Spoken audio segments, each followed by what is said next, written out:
Hello and welcome to the PBS NewsHour. In just a few minutes, the House Select Committee investigating the insurrection on January 6th will gavel in the third of at least 6 public hearings on what happened and led up to that day. With today's hearing focusing on Vice President Pence and the pressure that former President Trump tried to impose on him to overturn and not certify the 2020 election. I'm joined today by PBS NewsHour's White House correspondent, Laura Barron-Lopez. Laura, according to Representative Cheney, today we'll focus on and provide an illustration of the steps and ways that President Trump tried to put pressure on Vice President Pence to not certify the votes in the election for 2020. What do you think we'll learn from this, and what do you think the committee will hone in on as they craft this narrative arc that they began crafting in the first 2 hearings and will continue today? Thanks, Nicole. It's great to be here with you. So really, what we can expect to see today from the committee is 2 big themes. That's the way I like to think about it, which is a mixture of not just that pressure campaign that you referred to. That's going to be a big part of what the committee looks into and talks about, the pressure campaign to reject electors, but also the physical threats of that day that occurred on January 6th, the potential danger that former Vice President Pence was in as he stayed at the Capitol, within the Capitol complex, and tried to carry out his duty, which was to certify those electors. So those are 2 things that we expect to hear the committee look into today. We're going to hear from Greg Jacob, who's former counsel to Vice President Pence, who really was in key meetings, not just with Pence, but also in meetings with John Eastman, who we have heard a lot about, who is the former, chief advisor, legal counsel to President Trump during this whole ordeal, and how Eastman tried to convince Pence's team, as well as, along with Trump, that Pence could do this, that Pence could reject the electors that were sent to Congress. And Eastman was trying to convince Pence's team that legally and constitutionally he could do this. Now, of course, we know what happened, which is that Pence's team, along with Greg Jacobs, decided ultimately that no, the vice president did not have the constitutional nor the legal authority to reject these electors. So we're going to hear from Greg Jacob. We're also probably going to hear deposition testimony. So it's already been taped from Mark Short, who was the former chief of staff to Vice President Pence. And what Short has been talking about to the committee is the physical danger element, which is that he warned the Secret Service ahead of January 6th and the lead up to January 6th, that he was concerned that all of this pressure that Trump and his allies were applying to his own vice president could very well cause a security risk. So we have some semblance of understanding of what Eastman's role in all of this, but I kind of want to focus on Greg Jacob as former legal counsel to former Vice President Pence. How significant is his testimony, and what new information might be gathered from that? Jacob's testimony is very significant because he is essentially saying that we were pressured, that Vice President Pence and his team were pressured, and he was worried about what this meant for democracy, what this meant for the Constitution, and that pretty much the country was right there on the cusp of a crisis. Now, ultimately, he had been advising the vice president. This is not legally, you do not have the authority. You cannot do this. You cannot reject these electors and overturn the will of the public. One thing that also stands out to me, because we have seen the opening statement that he prepares to give to the committee, one thing in that opening statement that is interesting is that he is essentially saying, Mr. Jacobs is saying that he doesn't think that Congress needs to pass any reforms to the Electoral Count Act. Now, I'm sure our viewers have heard of that act before. It's from 1887. And what that does is it essentially lays out the roadmap of how electors are certified and through Congress. And a lot of members of Congress have had concern about the fact that loopholes were used in that act for President Trump and his allies to push this whole strategy, this legal theory. But Greg Jacobs is saying in his opening testimony that he doesn't think that that act needs to be reformed, that essentially the guardrails held up, that legally, the vice president is not allowed to do this, and that law lays it out very well, that the vice president cannot take this step of rejecting electors, that is not within his realm of authority. And so he doesn't think that there needs to be any changes there. Now, I quickly, asked an election law expert, one that has advised Congress in the past, as well as, has spoken to the White House in the past, the current White House, whether or not they think that is, sound legal judgment. A lot of election law experts are very concerned about this Electoral Count Act and what they consider, what they think could happen next time around in 2024 if, again, an attempt like this is made. And many of them, as well as a bipartisan group of senators, think that this law needs to be reformed and shored up. I want to take us back to Monday's hearing, where we heard from several people close to former President Trump, including former Attorney General Bill Barr, telling the president that his election fraud claims were false. How do you think that will factor into what we know of and what we'll learn about the pressure that former President Trump imposed on former Vice President Pence and others around him, and how they handled that? Yeah, so this is really going to dive into the entire scope of this campaign and ultimately how Pence's team refused to cooperate. But from what you just mentioned, Nicole, in the prior hearings, as well as what we can expect to hear today, is this larger picture of, at every step of the way, the president, as well as his legal counsel, John Eastman, decided to continue pressuring people like Pence, as well as legislatures in different states, as well as secretaries of state like Brad Raffensperger in Georgia, decided to all along the way push them to try to overturn the election result. Even though multiple people, whether it was Greg Jacobs, as well as others in Trump's immediate orbit, tried, like Attorney General Bill Barr, tried to tell the president, as well as Eastman, that this was not legal and that this was something that could not be done. President Trump released a 12-page document in response to the hearings. What did he have to say, and how does that factor into everything we are bearing witness to right now? That document was a lot of, it was basically more of the same, Nicole, which is that the former president decided to continue to lie about the 2020 election, say that it was rigged, say that there was fraud when we know that there was not. And so he also essentially appeared to be trying to convince those who read it, as well as the public, that he believed all of those things, because at the heart of what could ultimately be criminal charges, one of the elements of whether or not the Justice Department brings criminal charges against Trump is whether or not the president will mount a defense that he believed what he was doing. He believed that the election was rigged. And if that is the case, and if the Justice Department cannot prove that he knew that it was that what he was doing was illegal, then it is certainly a lot harder to bring criminal charges against the president. What's the White House's response been throughout these hearings?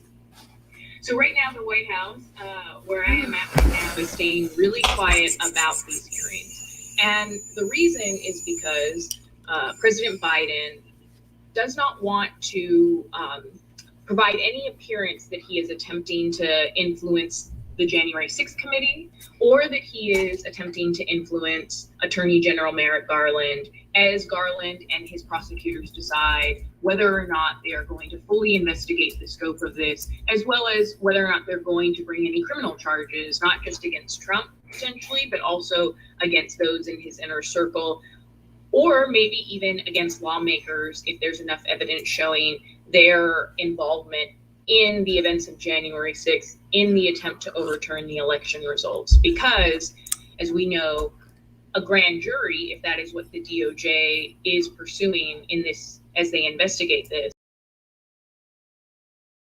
a grand jury has much more power than a select committee in Congress in terms of subpoenas, in terms of how they can interview lawmakers, and what charges they can ultimately Let's see if bring. I can do it this way. You make a great point about this not being a criminal trial. There will not be, you know, indictments associated with these hearings and with what we learn. But you know, when it comes to the White House and the former president, we know that, you know, one of those most memorable and one of the many memorable, quite frankly, moments and painful moments to watch is hearing insurrectionists chant "Hang Mike Pence" while invading. Good morning, Val. How are you? And we also Hope you're feeling better. That former President Trump's response was maybe Pence deserved it. Do you think we'll hear more about that? And how do you think this committee and what we learned will build on what we've learned about the president's response and the narrative arc that they are painting a picture of throughout these hearings? Yeah, that's a good point, Nicole. And so I think that we will hear more about that today during this hearing. And I'm told, you know, by people on the committee that Good there will be morning, new information, Dina. despite the fact that a lot has Good been morning, coming out Deborah. over Or the good last afternoon. 24 Sorry, hours in the it's lead up to afternoon. this- Miss to Gardner. this hearing. Trump's Good comments, which were afternoon. revealed by the This is committee, as going you to know, be saying interesting, that Pence deserves guys. it, as well as his comments Good in morning, public leading Corinne. up to the hearing. He Karine. said that day, right before Good afternoon, Miss Lilac starting Peach. to march towards the Capitol, that he, quote, you know, hoped that Pence would do the right thing, and that if Vice President Pence did You all go ahead and hit the like buttons if you're here already. Good afternoon, Miss OG Patrice. Apply that pressure and stir up anger within his supporters, and so all of that speaks to the fact that that he, despite all of the evidence otherwise, despite the fact that the president and people like John Eastman were told that Pence could not do what they were trying to pressure him to do, that at the end of the day, the former President Trump was only interested in Thank you, Val. maintaining power, in staying in the Oval Office, and decided that was more important to him, and, as he tried to push Pence to take on this unconstitutional act. Good afternoon, Sherry. White House correspondent. So this is going to be interesting today, guys. I believe they're going to show the I'm Nicole Ellis, also for the PBS News try to show Hour. proof that We Donald now turn to Trump the hearing room where sent the insurrection is over. Had a lot to do with the trying to get Vice President Pence to turn over the election. I found out some other news today, just earlier before I came down. But we're going to discuss that tonight. And I'm telling you, I don't know if they're going to show the videos and stuff today through this, today in day 3 of this hearing. But there were congressmen who led some of the insurrectionists on a tour the day before the insurrection. So they asked them to come and testify, but of course they refused.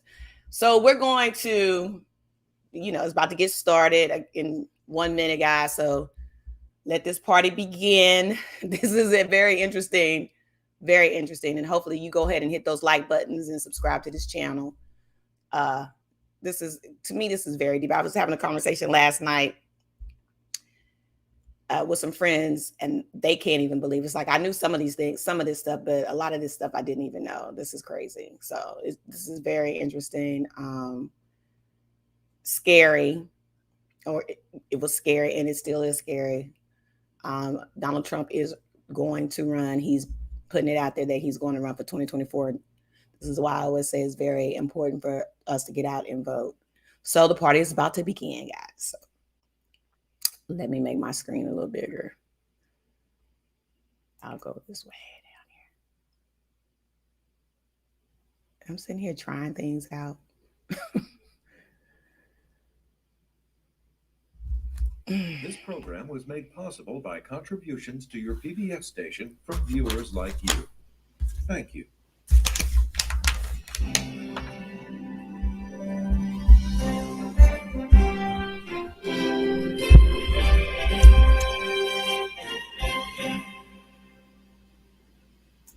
Good afternoon and welcome. I'm Judy Woodruff. We want to welcome you to this PBS NewsHour special live coverage. Good morning, of the January Gwen. 6th hearing held by the Select Committee of the House of Representatives to investigate last year's attack on the United States Capitol.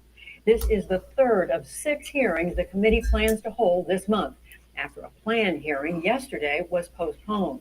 Today's hearing is expected to be potentially the most important to date. Officials say it will detail the lengths to which former President Trump went to have his Vice President Mike Pence reject the Electoral College count of the 2020 presidential election, even after the former president was told this was illegal. Beyond that, how former President Trump's actions put Mr. Pence in danger. The witnesses today are Greg Jacob, a former counsel to Vice President Pence, and retired federal appellate judge Michael Ludick. He is and has been an informal advisor to the former vice president. The witnesses just arrived, and you can see the hearing room, the members of this House Select Committee entering the room. We expect them to get underway very quickly. You see the chair, Benny Thompson, taking a seat, along with other members of this 9-member committee. And it looks like they are going to get underway, so we will go to Chairman Thompson.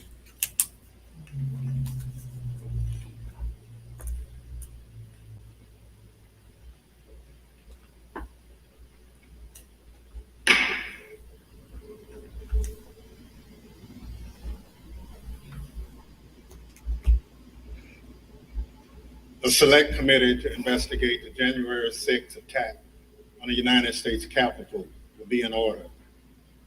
Without objection, the chair is authorized to declare the committee in recess at any point. Pursuant to House Deposition Authority Regulation 10, the chair announces the committee's approval to release the deposition material represented during today's hearing. Good afternoon. This is almost no idea more un-American than the notion that any one person could choose the American president. No idea more un-American. I agree with that, which is unusual because former Vice President Mike Pence and I don't agree on much. These are his words, spoken a few months ago about Donald Trump's attempt to pressure the former vice president, pressure him into going along with an unlawful and unconstitutional scheme to overturn the 2020 election and give Donald Trump a second term in office that he did not win. Today, the Select Committee is going to reveal the details of that pressure campaign. But what does the Vice President of the United States even have to do with a presidential election? The Constitution says that the Vice President of the United States oversees the process of counting the Electoral College votes, a process that took place on January 6, 2021. Donald Trump wanted Mike Pence to do something no other vice president has ever done. The former president wanted Pence to reject the votes and either declare Trump the winner or send the votes back to the states to be counted again. Mike Pence said no. He resisted the pressure. He knew it was illegal. He knew it was wrong. We're fortunate for Mr. Pence's courage on January 6th. Our democracy came dangerously close to catastrophe. That courage put him in tremendous danger.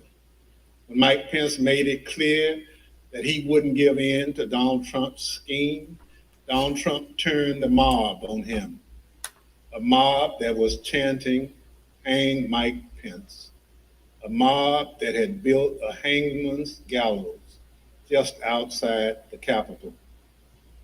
Thanks in part to Mike Pence, our democracy withstood Donald Trump's scheme and the violence of January 6th.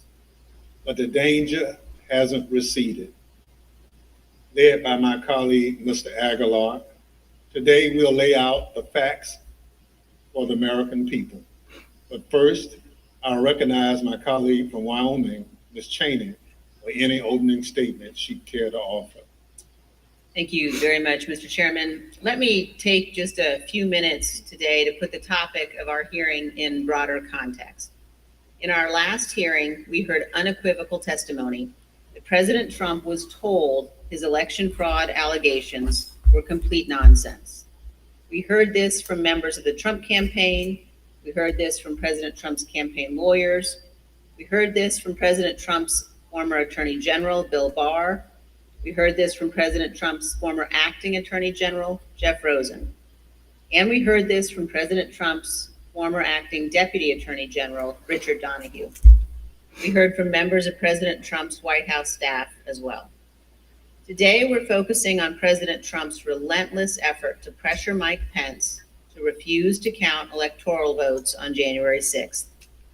Here again is how the former vice president phrased it in a speech before the Federalist Society, a group of conservative lawyers. This week, that President Trump said I had the right to overturn the election. President Trump is wrong. I had no right to overturn the election. The presidency belongs to the American people and the American people alone. And frankly, there is no idea more un-American than the notion that any one person could choose the American president. What the president wanted the vice president to do was not just wrong, it was illegal and unconstitutional. We will hear many details in today's hearing, but please consider these 2 points. First, President Trump was told repeatedly that Mike Pence lacked the constitutional and legal authority to do what President Trump was demanding he do. This is testimony from Mark Short, the Vice President's Chief of Staff, who served in the Trump administration in multiple positions over 4 years. But just to pick up on that, Mr. Short, was it your impression that the Vice President had directly conveyed his position on these issues to the President, not just to the world through a dear colleague letter, but directly to President Trump? Many times. And had been consistent in conveying his position to the President? Very consistent. Okay. But President Trump plotted with a lawyer named John Eastman to pressure Pence to do so anyway. As the federal court has explained, quote, based on the evidence, the court finds that it is more likely than not that President Trump and Dr. Eastman dishonestly conspired to obstruct the joint session of Congress on January 6, 2021. What exactly did President Trump know? When exactly did President Trump know that it would be illegal for Mike Pence to refuse to count electoral votes? Here is one sample of testimony given by one of the witnesses before us today, the Vice President's General Counsel. Did John Eastman ever admit, or, in front of the president, that his proposal would violate the Electoral College? I believe he did on the 4th. It was January 4th, 2 days before the attack on Congress. The second point, please listen to testimony today about all of the ways that President Trump attempted to pressure Vice President Pence, including Donald Trump's tweet at 2:24 p.m. condemning Vice President Mike Pence when President Trump already knew a violent riot was underway at the Capitol. In future hearings, you will hear from witnesses who were present inside the White House, who were present inside the West Wing on that day. But today we focus on the earnest efforts of Mike Pence, who was determined to abide by his oath of office. As Vice President Pence prepared a statement on January 5th and 6th, explaining that he could not illegally refuse to count electoral votes, he said this to his staff. The Vice President had said, this may be the most important thing I ever say. And this meeting, the statement. The statement. And he really wanted to make sure that it was just so. You will hear today that President Trump's White House counsel believed that the Vice President did exactly the right thing on January 6th, as did others in the White House, as did Fox News host Sean Hannity. Vice President Pence understood that his oath of office was more important than his loyalty to Donald Trump. He did his duty. President Trump unequivocally did not. Thank you, Mr. Chairman. I yield back. Without objection, I recognize the gentleman from California, Mr. Aguilar, for an opening statement. Thank you, Mr. Chairman. Today, we intend to show the American people that January 6th was not an isolated incident. In the weeks culminating before, it was a legal scheme and deception. We've already learned that President Trump knew he lost the 2020 election. Shortly after, he began to look for a way to circumvent our country's most fundamental civic tradition, peaceful transfer of power. The president latched on to a dangerous theory and would not let go because he was convinced it would keep him in office. We witnessed firsthand what happened when the President of the United States weaponized this theory. The Capitol was overrun, police officers lost their lives. The Vice President was taken to a secure location because his safety was in jeopardy. Let's take a look at the effect of Donald Trump's words and actions.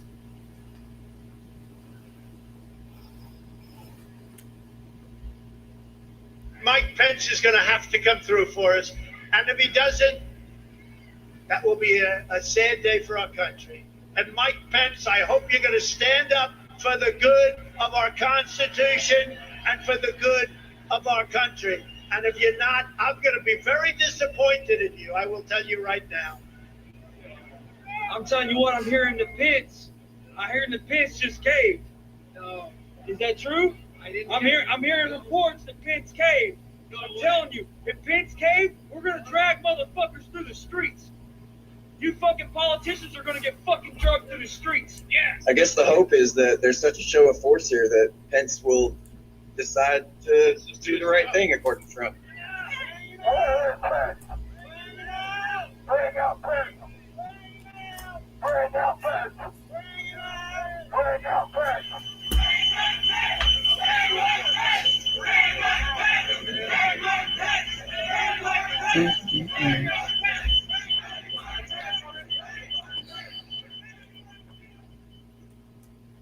How did we get to this point?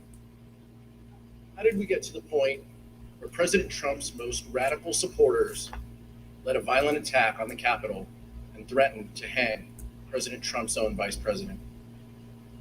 You'll hear from witnesses that Donald Trump pressured Mike Pence to adopt a legally and morally bankrupt idea that the vice president could choose who the next president can be. You'll hear about how the vice president, the White House counsel, and others told Donald Trump that the vice president had no such authority. But President Trump would not listen.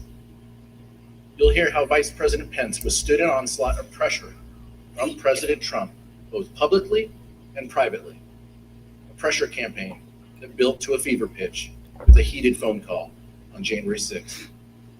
You'll also hear that the president knew there was a violent mob at the Capitol when he tweeted at 2:24 p.m. that the vice president did not have the, quote, courage to do what needed to be done. Let me be clear. Vice President Pence did the right thing that day. He stayed true to his oath to protect and defend the Constitution. I look forward to hearing from our witnesses this afternoon. Mr. Chairman, I yield back. Thank you, Mr. Aguilar. We're honored to have two distinguished witnesses who advised Vice President regarding his role on January 6th. Judge J. Michael Ludick is one of the leading conservative legal thinkers in the country. He served in administrations of President Ronald Reagan and George H.W. Bush. He was appointed by the latter to serve on the U.S. Court of Appeals for the Fourth Circuit, where he served from 1991 to 2006. He provided critical advice for Vice President Pence regarding the role of the Vice President in the joint session of Congress shortly before that fateful moment. He's written that the Vice President does not have the power to select the next President of the United States. He's also written that That contrary theory, espoused by one of his own former law clerks, was, quote, incorrect at every turn. We're also joined today by one of the people who was with Vice President Pence on January 6th. Greg Jacob was counsel to Vice President Pence. He conducted a thorough analysis of the role of the Vice President in a joint session of Congress under the Constitution, the Electoral Count Act, and 230 years of historical practice. But he also has firsthand information about the attack on the Capitol because he lived through it. He was with the Vice President and his own life was in danger. I will now swear in our witnesses. The witnesses will please stand and raise their right hand. You swear or affirm under penalty of perjury that the testimony you're about to give is the truth, the whole truth, and nothing but the truth. So help you God. Thank you. You may be seated. Let the record reflect the witnesses answered in the affirmative. I now recognize myself for questions. In the United States, the people choose our representatives, including the highest official in the land, the President of the United States. The American people did this on November 3rd, 2020. But President Trump did not like the outcome. He did everything he could to change the result of the election. He tried litigation, 62 cases in fact, and that failed. He tried to pressure state legislatures to reverse the results of the election in their states, but they refused. He tried to enlist the Department of Justice in his efforts to overturn election results, but officials leading the department refused to comply. So eventually, he latched on to a completely nonsensical and anti-democratic theory that one man, his own vice president, could determine the outcome of the election. He wanted the vice president to unilaterally select the president. This theory that the vice president could unilaterally select the president runs completely contrary to our Constitution, our laws, and the entirety of our American experience. But that didn't stop. It didn't matter to President Trump. I would now like to explore how President Trump came to latch on to this ridiculous legal theory that the vice president can select the president of the United States. Mr. Jacob, how did this theory first come to your attention?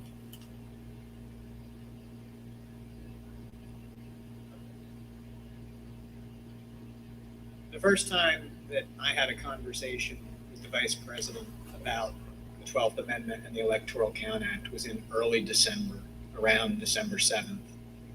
The Vice President called me over to his West Wing office and told me that he had been seeing and reading things that suggested that he had a significant role to play on January 6th in announcing the outcome of the election. He told me that he had been first elected to Congress in 2000 and that one of his earliest memories as a congressman was sitting in on the 2001 certification. And he recalled that Al Gore had gavelled down a number of objections that had been raised to Florida.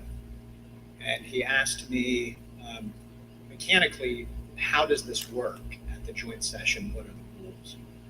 I told the Vice President that, in fact, I had a fairly good idea of how things work, that actually there aren't rules that govern the joint session, but what there is a provision of the Constitution that's just one sentence long, and then an Electoral Count Act that had been passed in 1887. I told the Vice President that I could put a memo together for him overnight that would explain the applicable rules. So, Mr. Jacob, when you looked at this theory, what did you conclude? So we concluded that what you have is a sentence in the Constitution that is inartfully drafted. But the vice president's first instinct when he heard this theory was that there was no way that our framers, who abhorred concentrated power, who had broken away from the tyranny of George III, would ever have put one person, particularly not a person who had a direct interest in the outcome because they were on the ticket for the election, in a role to have decisive impact on the outcome of the election. And our review of text, history, and frankly, just common sense all confirmed the vice president's first instinct on that point. There is no justifiable basis to conclude that the vice president has that kind of authority. Thank you, Mr. Jacobs. We will hear more today about how, despite this conclusion by you and other top legal advisors, the former president used this discredited theory in his campaign to pressure the vice president to decide the outcome of the presidential election. I now recognize the gentlewoman from Wyoming, Ms. Cheney, for questions. Thank you very much, Mr. Chairman. Judge Ludig, thank you as well for being here with us today. You issued a very important statement earlier today, which I urge all Americans to read. And I'd like to ask you, Judge, about one of the sentences in your statement and ask if you could explain to us the significance of it. You say, had the Vice President of the United States obeyed the President of the United States, America would immediately have been plunged into what would have been tantamount to a revolution within a paralyzing constitutional crisis. Would you elaborate on that for us, Judge?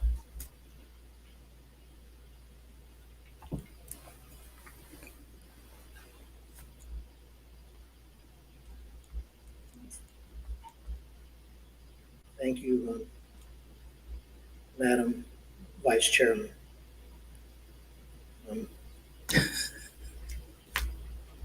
That passage in my statement this morning referenced the most foundational concept in America, which is the rule of law.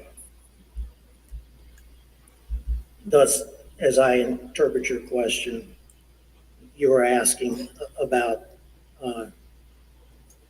that foundational truth of these United States, which we call America.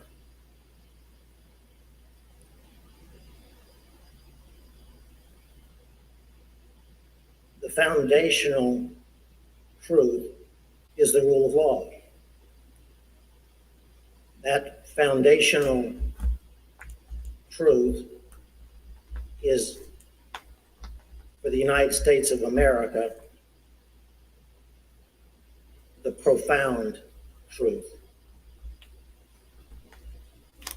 But it's not merely the profound truth for the United States. It's also the simple truth, the simple foundational truth of the American Republic. Thus,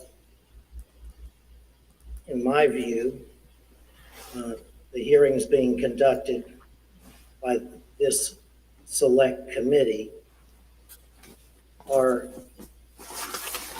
examining that profound truth, namely the rule of law in the United States of America. The specific question, of course, before you and before the nation, not before me, is whether that foundational rule of law was supremely violated on January 6, 2021, Now, to the question specifically that you asked, Madam Vice Chair, I believe that had Vice President Pence obeyed the orders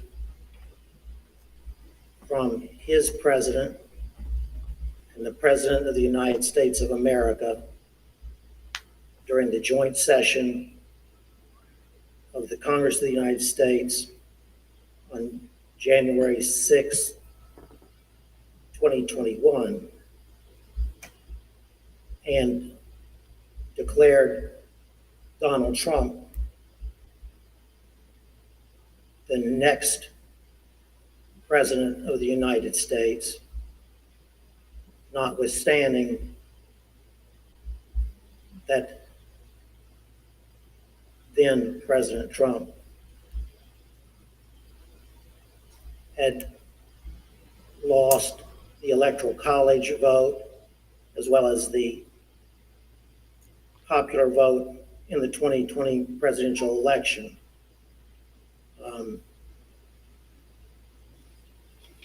That declaration of Donald Trump as the next president would have plunged America into what I believe would have been tantamount to a revolution within a constitutional crisis in America,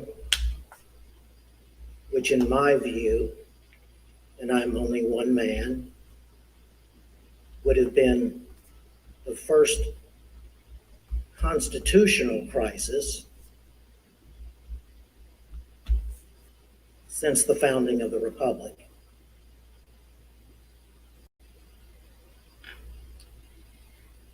Thank you very much, Judge, for your solemn attention to these issues and for your appearance here today. We're going to describe and discuss in detail what happened. And as we do, I'm going to describe a few of the details now of some of the actions taken by a gentleman named Kenneth Cheeseborough. After the Electoral College met and cast their votes on December 14th, actually the day before they met, Kenneth Cheeseborough sent a memo to Rudy Giuliani, the president's lead outside counsel. Mr. Cheeseborough wrote to Mayor Giuliani that the vice president is charged with, quote, making judgments about what to do if there are conflicting votes, close quote. Mr. Cheeseborough wrote that when the joint session of Congress got to Arizona in the alphabetical list of states, the vice president should not count the Biden votes, quote, because there are two slates of votes. His justification, which we will learn more about in our next hearing, was that a group of Trump supporters in Arizona and other swing states decided to proclaim themselves the true electors for the state, creating two sets of electors, the official electors selected by the state and a group of fake electors. This document was ordered to be produced to the Select Committee by a federal district court judge. As you will see on the screen shortly, Judge David Carter wrote, quote, the draft memo pushed a strategy that knowingly violated the Electoral Count Act. The judge concluded that, quote, the memo is both intimately related to and clearly advanced the plan to obstruct the joint session of Congress on January 6, 2021. A few days later, Professor John Eastman took up this cause. Eastman was at the time a law professor at Chapman University Law School. He prepared a memo outlining the nonsensical theory that the vice president could decide the outcome of the election at the joint session of Congress on January 6th. You will see portions of this memo on the screen. In the first line, He wrote, quote, 7 states have transmitted dual slates of electors to the President of the Senate. But Dr. Eastman goes on to rely on those so-called dual slates of electors to say that Vice President Pence could simply declare President Trump the winner of the 2020 election. Mr. Jacob, were there in fact dual slates of electors from 7 states? No, there were not. And just a few days after that, Dr. Eastman wrote another memo. This one, quote, wargaming out several scenarios. He knew the outcome he wanted, and he saw a way to go forward if he simply pretended that fake electors were real. You will see that memo up on the screen now. Here, Dr. Eastman says the vice president can reject the Biden electors from the states that he calls, quote, disputed. Under several of the scenarios, the vice president could ultimately just declare Donald Trump the winner, regardless of the vote totals that have already been certified by the states. However, this was false, and Dr. Eastman knew it was false. In other words, it was a lie. In fact, on December 19th, 2020, just 4 days before Dr. Eastman sent this memo, Dr. Eastman himself admitted in an email that the fake electors had no legal weight, referring to the fake electors as, quote, dead on arrival in Congress, end quote, because they did not have a certification from their states. Judge Ludig, did the Trump electors in those 7 states who were not certified by any state authority have any legal significance?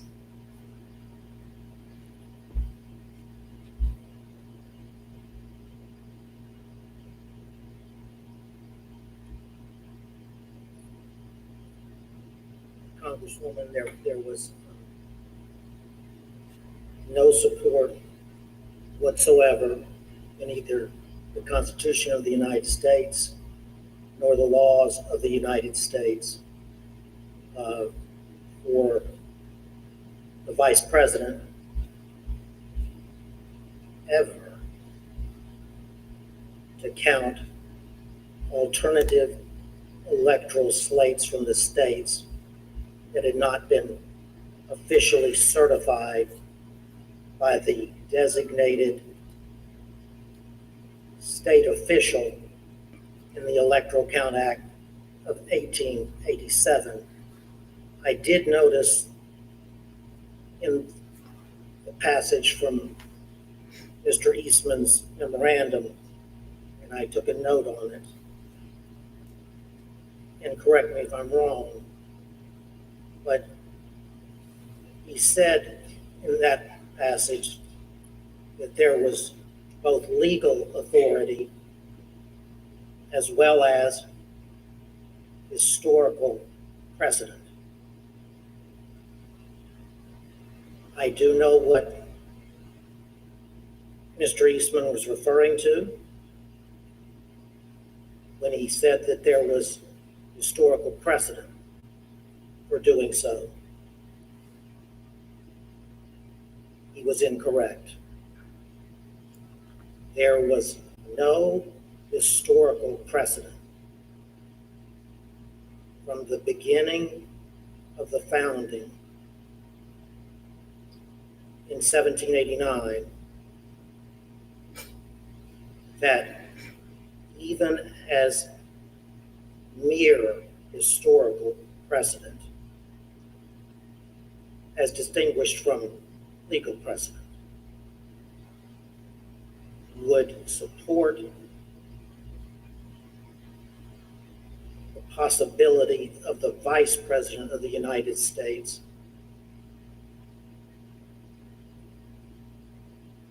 quote, counting alternative electoral slates that had not been officially certified to the Congress pursuant to the Electoral Count Act of 1887. I would be glad to explain that historical precedent if the committee wanted, but it would be a digression. Mm-hmm. Thank you very much, Judge. I know my colleagues will be pursuing that issue in more depth. And now I'd like to yield back to Mr. Chairman. Thank you very much. Pursuant to Section 5C8 of House Resolution 503, the chair recognizes the gentleman from California, Mr. Aguilar, and staff counsel, Mr. John Wood, for questioning. Thank you, Mr. Chairman. We're fortunate to have a bipartisan staff. Senior Investigative Counsel John Wood previously served as United States Attorney in Missouri under President George W. Bush. He and I will share today's lines of questioning. Mr. Wood. Thank you, Mr. Aguilar.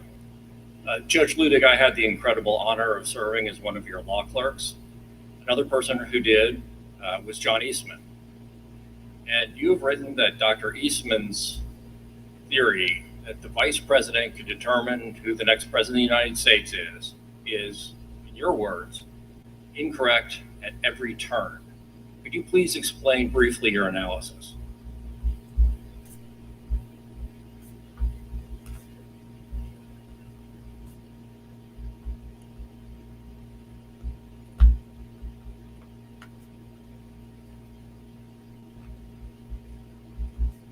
It was my honor, Mr. Wood, to have you serve as my law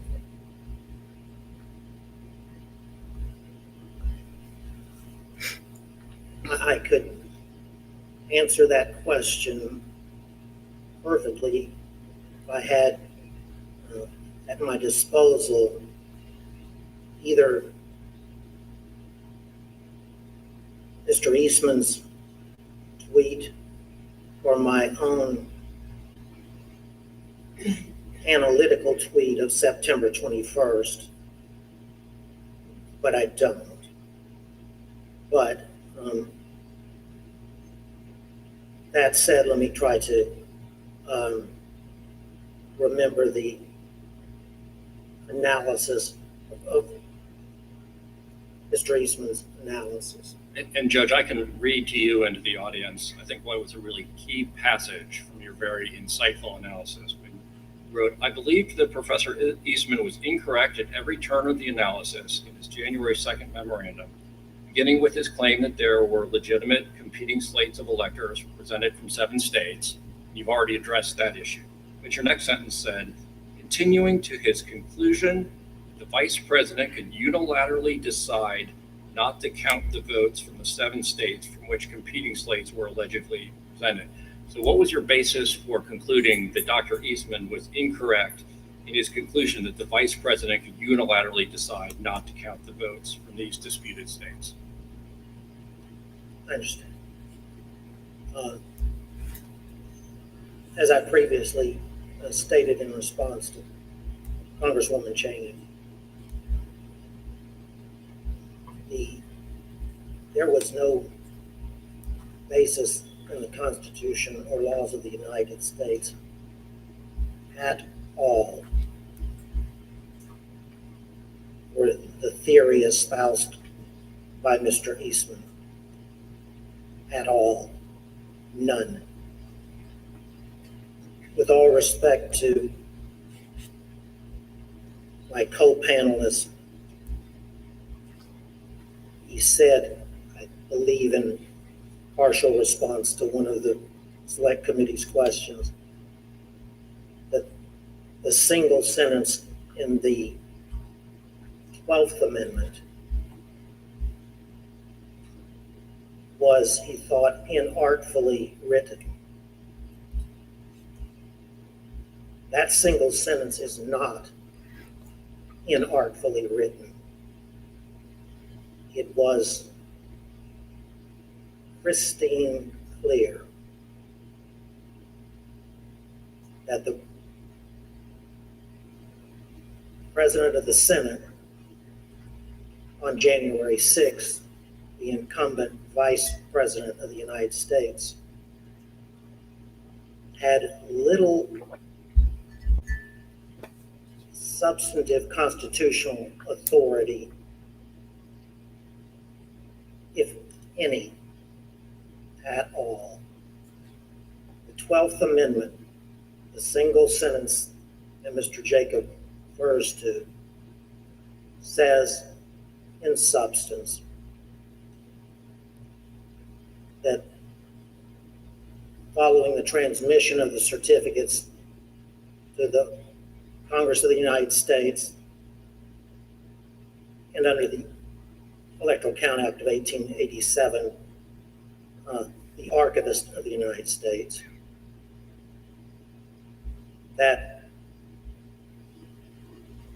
the presiding officer shall open the certificates in the presence of the Congress of the United States in joint session. It then says unmistakably, not even that the Vice President himself shall count the electoral votes. It clearly says merely that the electoral count votes shall then be counted. It was the Electoral Count Act of 1887 that that filled in, if you will,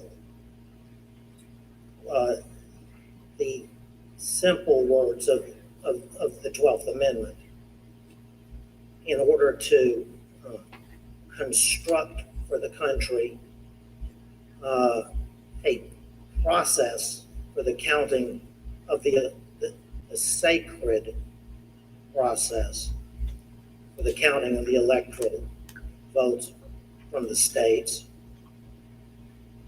that neither our original Constitution nor even the 12th Amendment had done. The irony, if you will, is that from its founding until 1887, when Congress passed the Electoral Count Act, the nation had been in considerable turmoil during at least 5 of its presidential elections,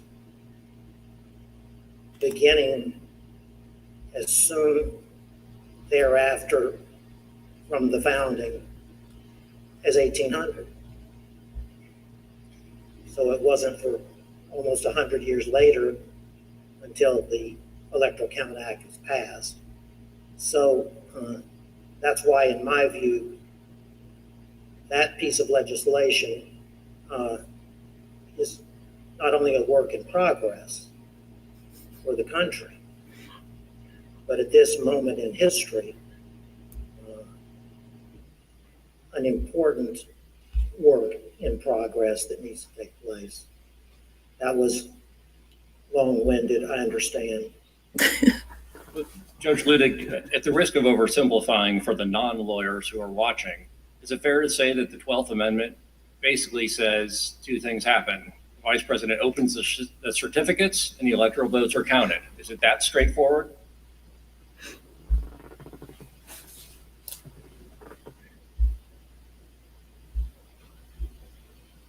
I would not want that to be my testimony before the Congress of the United States. The language of the 12th Amendment is that simple.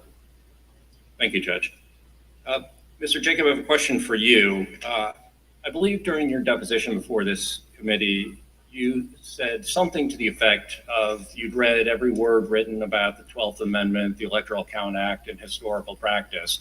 I know in response to the chairman's earlier question, you gave your bottom line conclusion, but can you tell us a little bit about the process that you and your colleagues went through of researching this issue and what conclusion you came to after your thorough research?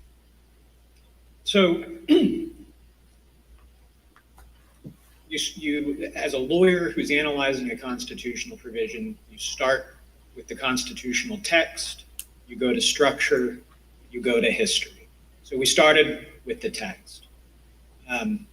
We did not think that the text was quite as unambiguous as Judge Ludig indicated. In part, we had a constitutional crisis in 1876 because in that year, multiple slates of electors were certified by multiple slates. And when it came time to count those votes, the antecedent question of which ones had to be answered. That required the appointment of an independent commission.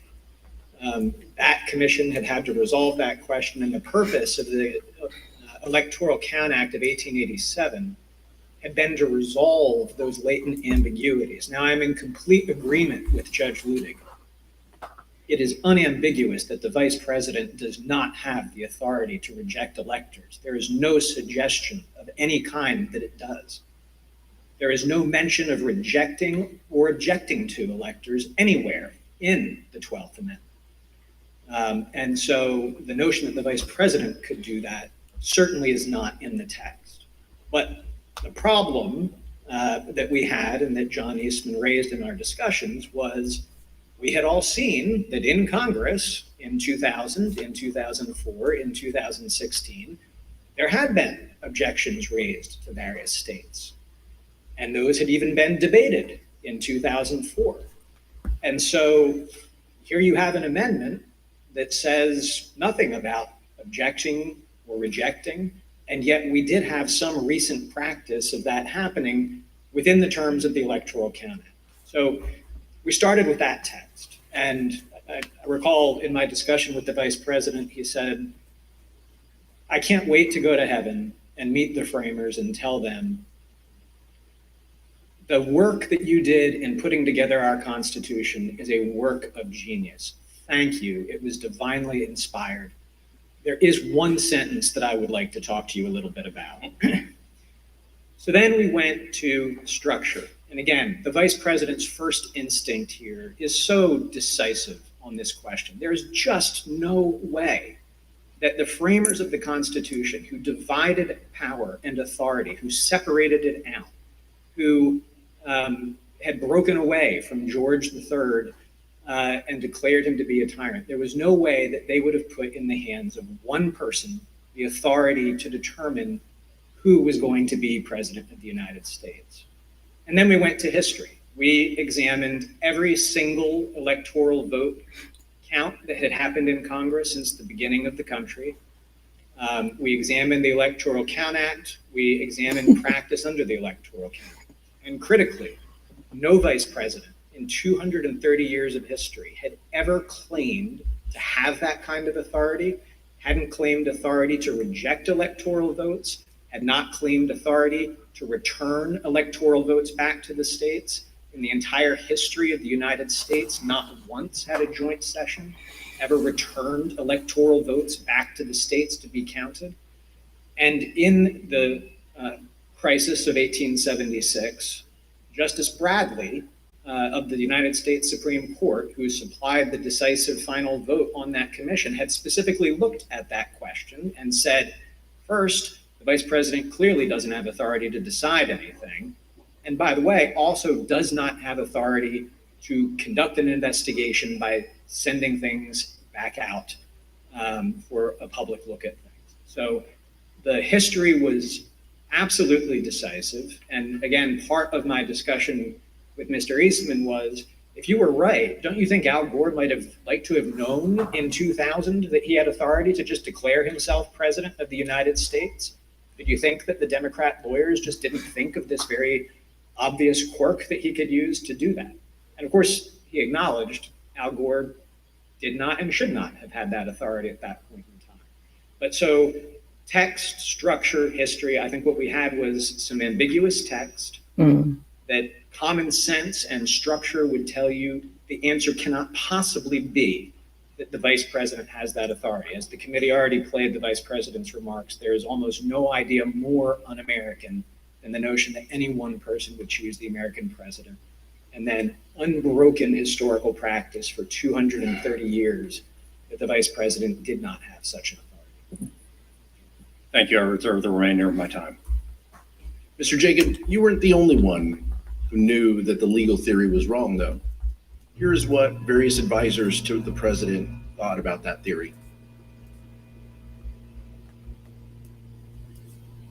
You've been clear repeatedly with Mr. Meadows about you and the vice president having a different view about his authority on January 6th. I believe I had. Did Mr. Meadows ever explicitly or tacitly agree with you or say, yeah, that makes sense or okay?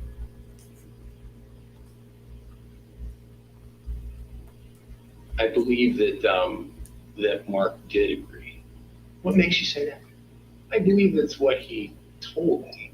But as I mentioned, I think Mark had told so many people so many different things that it was not something that I would necessarily accept as, okay, well, that means that's resolved.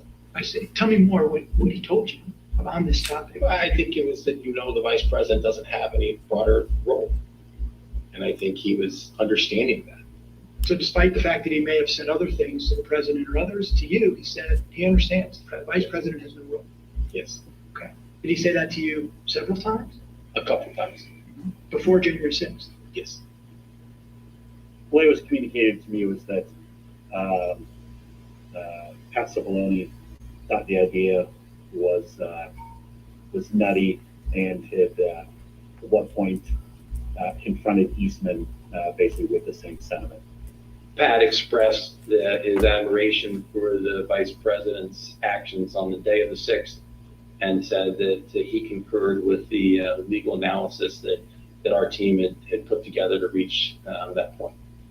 It made no sense to me that in all the protections that were built into the Constitution for a president to get elected and steps that had to be taken, that the power to choose the next president would be sitting with the vice president. Do you know if Mr. Clark or Mr. Morgan viewed about that, thought about that, Mr. Eastman's advice? Yeah, they thought he was crazy. Do you know if they ever expressed an opinion on whether they thought the vice president had the power that John Eastman said he did? I know for a fact I heard both say that his theory was crazy, that there was no validity to it in any way, shape, or form. And did they express that before January 6th? Yes. To whom? I think anyone who would listen. Okay, what were your prior interactions with Eastman? He described for me what he thought the ambiguity was in the statute, and he was walking through it at that time. And I said, hold on a second, I want to understand what you're saying. You're saying that you believe the vice president, acting as president of the Senate, can be the sole decision maker as to, under your theory, who becomes the next president of the United States? And he said, yes. I said, are you out of your effing mind? Right? And that was pretty blunt.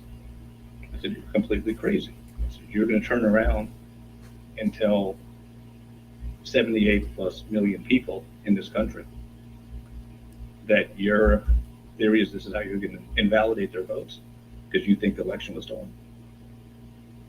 And I said, they're not going to tolerate that. I said, you're going to cause riots in the streets. Mm-hmm.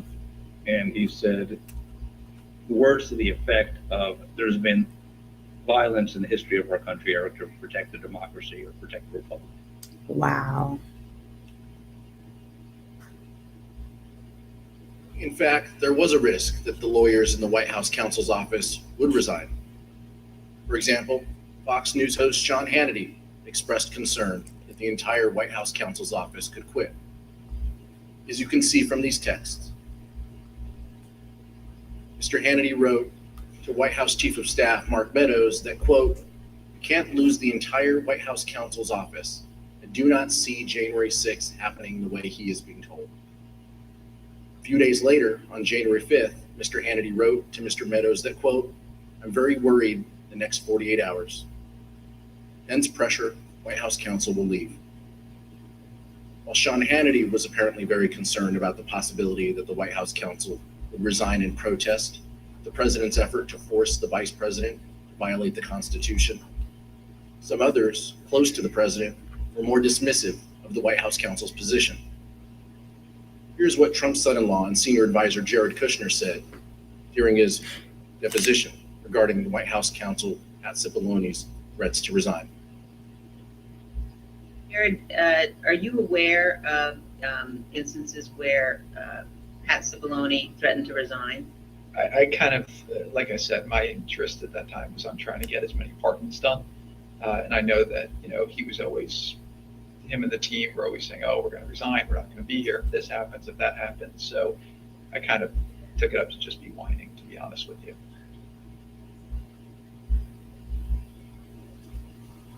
President's own lead outside counsel, Rudy Giuliani, also seemed to concede the vice president did not have the authority to decide the outcome of the election or send it back to the states. Here's what White House attorney Eric Hirschman said about his call with Mayor Giuliani on the morning of the 6th. The morning of January 6th, I think he called me out of the blue, right? And I was like getting dressed, and we had an intellectual discussion about Eastman's, I don't know if it's Eastman's theory per se, but the VP's role. And he was asking me my view and analysis and then the practical implications of it. And when we finished, he said, I believe that, you're probably right. I think he thought when we're done that it would be something he'd have to consider if he was sitting on the bench. But he'd probably come down in that, you couldn't interpret it or sustain the argument long term. Of course, the fact that Mayor Giuliani seemed to admit that the theory was wrong did not stop him from going before the crowd just a few hours later on January 6th and saying the exact opposite. Here's Mayor Giuliani's speech at the Ellipse rally on January 6th. We're here just very briefly to make a very important 2 points. Number one, every single thing that has been outlined as the plan for today is perfectly legal. I have Professor Eastman here with me to say a few words about that. He's one of the preeminent constitutional scholars in the United States. It is perfectly appropriate, given the questionable constitutionality of the Election Counting Act of 1887, that the vice president can cast it aside and he can do what a president called Jefferson did when he was vice president. He can decide on the validity of these crooked ballots, or he can send it back to the legislatures, give them 5 to 10 days to finally finish the work. And here's what Dr. Eastman said in his speech at the Ellipse on January 6th. And all we are demanding of Vice President Pence is this afternoon at 1 o'clock, he let the legislatures of the state look into this so we get to the bottom of it and the American people know whether we have control of the direction of our government or not.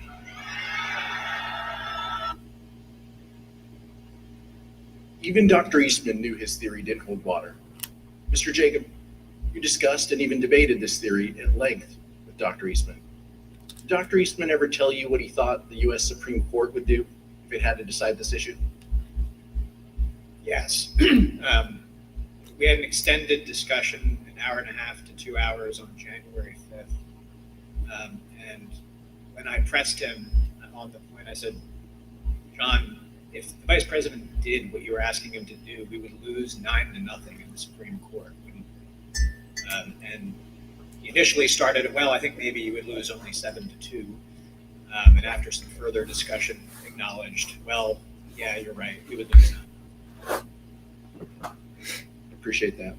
In our investigation, the Select Committee has obtained evidence suggesting that Dr. Eastman never really believed his own theory. Let me explain. On the screen, you can see a draft letter to the president from October 2020.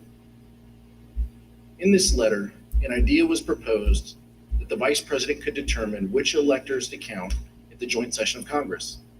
But the person writing in blue eviscerates that argument. The person who wrote the comments in blue wrote, quote, "The 12th Amendment only says that the President of the Senate opens the ballots in the joint session, and then, in the passive voice, that the votes shall then be counted." The comments in blue further state, "Nowhere does it suggest that the President of the Senate gets to make the determination on his own." Judge Ludig, does it surprise you that the author of those comments in blue was in fact John Eastman?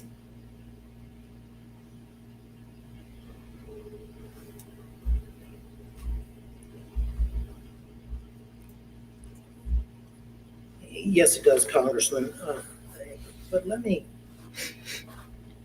watching this unfold, let me try to unpack what was at the root of what I have called the blueprint to overturn the 2020 election. And it is this, and I had foreshadowed this answer in my earlier testimony to Congresswoman Cheney. Mr. Eastman, from the beginning, said to the president that there was both legal as well as historical precedent for the vice president to overturn the election. And what we've heard today, I believe, is what happened within the White House and elsewhere as all the players led by Mr. Eastman got wrapped around the axle by the historical evidence claimed by Mr. Eastman. Let me explain very simply. This is what I said would require a digression that I would be glad to undertake if you wish. In short, if I had been advising the Vice President of the United States on January 6th,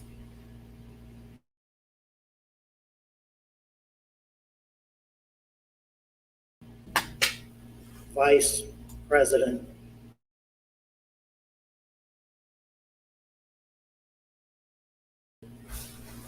even then Vice President John Adams, and even then Vice President Richard Nixon had done exactly what the President of the United States wanted his Vice President to do.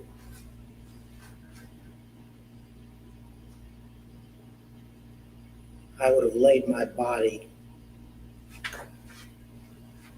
across the road before I would have let the Vice President overturn the 2020 election on the basis of that historical precedent. But what this body needs to know, and now America needs to know, is that that was the centerpiece of the plan to overturn the 2020 election. It was the historical precedent in the years and with the vice presidents that I named, as Congressman Raskin understands well. And the effort by Mr. Eastman and others was to drive that historical precedent up to and under that single sentence, single pristine sentence in the 12th Amendment to the United States Constitution, taking advantage of, if you will, what many have said is the inartful wording of that sentence in the 12th Amendment. Scholars before 2020 would have used that historical precedent to argue not that Vice President Pence could overturn the 2020 election by accepting non-certified state electoral votes, but they would have made arguments as to some substantive,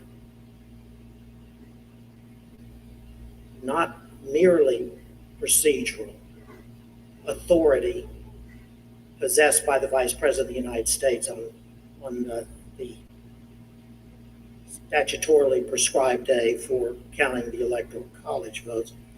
This is constitutional mischief. Judge, I think that's a good point, and I think it kind of begs the question that if the vice president had this power to determine the outcome of a presidential election, why hasn't it ever been used before? Why hasn't that ever happened? Why hasn't a vice president simply rejected the outcome of an election and declared someone else the winner? And instead, as the chairman mentioned in his opening, for over 2 centuries, vice presidents have presided over the joint sessions of Congress in a purely ceremonial role. This even includes, as Mr. Jacob mentioned, Vice President Al Gore. For those of us who are old enough to remember, the 2000 election came down to one state, Florida. There were weeks of recounts and litigation after the election, and Al Gore conceded. Of course, Al Gore was vice president at the time, but he never suggested that he could simply declare himself the winner of the 2000 election when he presided over the counting of the electoral votes. Let's hear what Vice President Gore said when he described the situation he faced in 2000. Importance of the United States of America in all of human history. In Lincoln's phrase, we still are the last best hope of humankind. And the choice between one's own disappointment in your personal career and upholding the noble traditions of America's democracy, it's a pretty easy choice when it comes down to it. Mr. Jacob, did Dr. Eastman say whether he would want other vice presidents such as Al Gore after the 2000 election or Kamala Harris after the 2024 election to have the power to decide the outcome of the election? So this was one of the many points that we discussed on January 5th. He had come into that meeting trying to persuade us that there was some validity to his theory. I viewed it as my objective to persuade him to acknowledge he was just wrong. And I thought this had to be one of the most powerful arguments. I mean, John, back in 2000, you weren't jumping up and saying Al Gore had this authority to do that. You would not want Kamala Harris to be able to exercise that kind of authority in 2024 when I hope Republicans will win the election. And I know you hope that too, John. And he said, absolutely. Al Gore did not have a basis to do it in 2000. Kamala Harris shouldn't be able to do it in 2024, but I think you should do it today. Mark Short told the Select Committee that Vice President Pence consulted with one of his predecessors, Vice President Dan Quayle, regarding the role of the Vice President.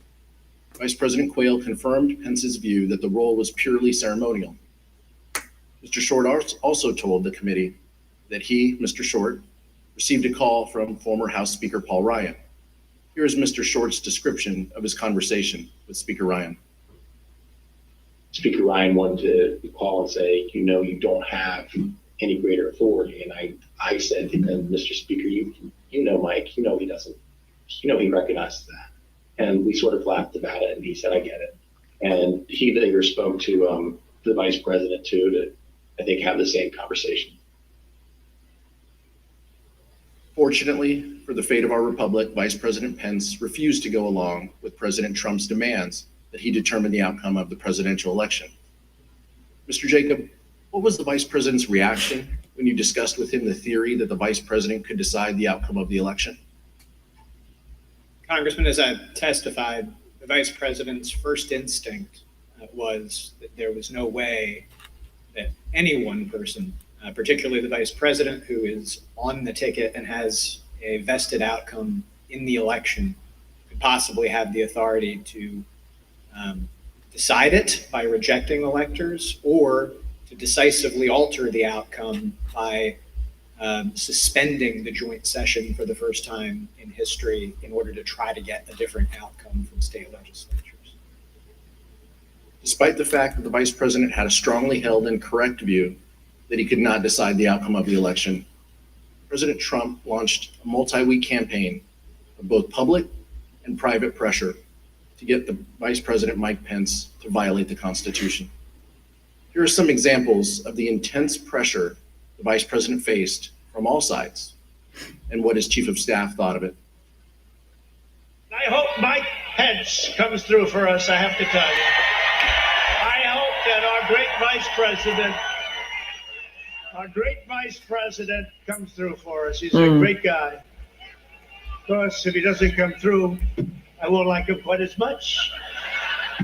Was it your impression that the Vice President had directly conveyed his position on these issues to the President, not just to the world through a dear colleague letter, but directly to President Trump? Many times. And had been consistent in conveying his position to the President? Very consistent. I am aware of the fact that the president was upset with the way Pence acted. Are we to assume that this is going to be a climactic battle? Well, I think that a lot of that depends on the courage and the spine of the individuals involved. That would be a nice way to say a guy named Vice President Mike Pence? Yes. I think we've been clear as to what the vice president's role was. I think the vice president been clear with the president, and I think I've been clear with Mark Meadows. I think the vice president is going to throw down tomorrow and do the right thing because, Lou, like I said before, this is a time for choosing. People are going to look back at this moment tomorrow and remember where every single one of their elected officials were. Did they vote for the rule of law and getting these elections right, or did they give it away to the Democrats and the people who cheated and stole their way through this election? Definitely in the, when I got back into town, as talk say like the 5th and the 6th, the president was, all the attention was on what Mike would do or what Mike wouldn't do.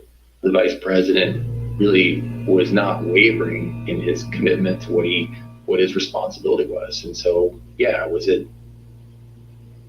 painful? Sure.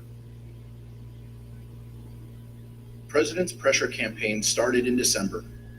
For example, although the vice president made his views clearly and unmistakably known to the president and others in the White House, on December 23rd,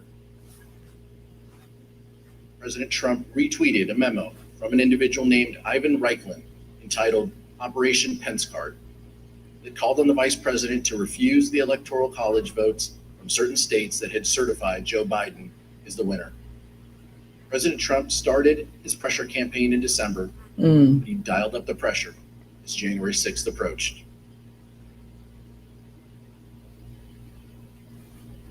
The testimony we have received in our investigation indicates that by the time January 4th arrived, President Trump had already engaged in a, quote, multi-week campaign to pressure the vice president to decide the outcome of the election.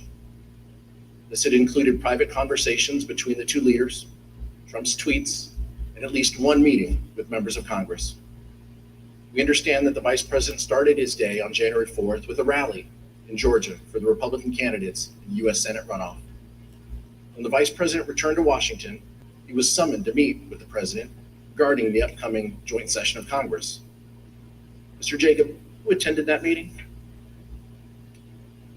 The attendees were the vice president, the president, Mark Short, the chief of staff to the vice president, myself, John Eastman. There was about a 5-minute period where Mark Meadows came in on a different issue. Let's show a photo of that meeting. Mr. Jacob, during that meeting between the president and the vice president, what theories did Dr. Eastman present regarding the role of the vice president in counting the electoral votes? During the meeting on January 4th, Mr. Eastman was opining that there were two legally viable arguments as to authorities that the vice president could exercise 2 days later on January 6th. One of them was that he could reject electoral votes outright. The other was that he could use his capacity as presiding officer to suspend the proceedings and declare essentially a 10-day recess during which states that he deemed to be disputed, there was a list of 5 to 7 states that the exact number changed from conversation to conversation, but that the vice president could sort of issue a demand to the state legislatures in those states to re-examine the election and declare who had won each of those states. So he said that both of those were legally viable options. He said that he did not recommend, upon questioning, he did not recommend what he called the more aggressive option, which was reject outright, because he thought that that would be less politically palatable. The imprimatur of state legislature authority would be necessary to ultimately have public acceptance of an outcome in favor of President Trump. And so he advocated that the preferred course of action would be the procedural route of suspending the joint session and sending the election back to the states. Mr. Jacob, I know you won't discuss the direct conversations between the president and the vice president. So rather than asking you what the vice president said in that meeting, I'll ask you a more general question. Did the vice president ever waver in his position that he could not unilaterally decide which electors to accept? The vice president never budged from the position that I have described as his first instinct, which was that it just made no sense from everything that he knew and had studied about our Constitution that one person would have that kind of authority. And did the vice president ever waver in his position that he could not delay certification and send it back to the states? No, he did not. Did Dr. Eastman admit in front of the president that his proposal would violate the Electoral Account Act? So during that meeting on the 4th, I think I raised the problem that both of Mr. Eastman's proposals would violate several provisions of the Electoral Account Act. Mr. Eastman acknowledged that that was the case, that even what he viewed as the more politically palatable option would violate several provisions, but he thought that we could do so because in his view, the Electoral Account Act was unconstitutional. And when I raised concerns that that position would likely lose in court, his view was that the court simply wouldn't get involved. They would invoke the political question doctrine, and therefore we could have some comfort proceeding with that path. Mr. Wood? But just to reiterate, he had told you, maybe this was in a later conversation, but he told you at some point that if in fact the issue ever got to the Supreme Court, his theory would lose 9-0, correct? The next morning, starting around 11 or 11:30, we met for an hour and a half to 2 hours. And in that meeting, I've already described the text, structure, history conversation, but we started walking through all of that. I said, John, basically what you have is some text that may be a little bit ambiguous, but then nothing else that would support it, including the fact that nobody would ever want that to be the rule. Wouldn't we lose 9-0 in the Supreme Court? And again, he initially started, well, maybe you'd only lose 7-2, but ultimately acknowledged that no, we would lose 9-0. No judge would support his argument. After his meeting with the vice president, Donald Trump flew to Georgia for a rally in support of the Republican candidates in the United States Senate runoff.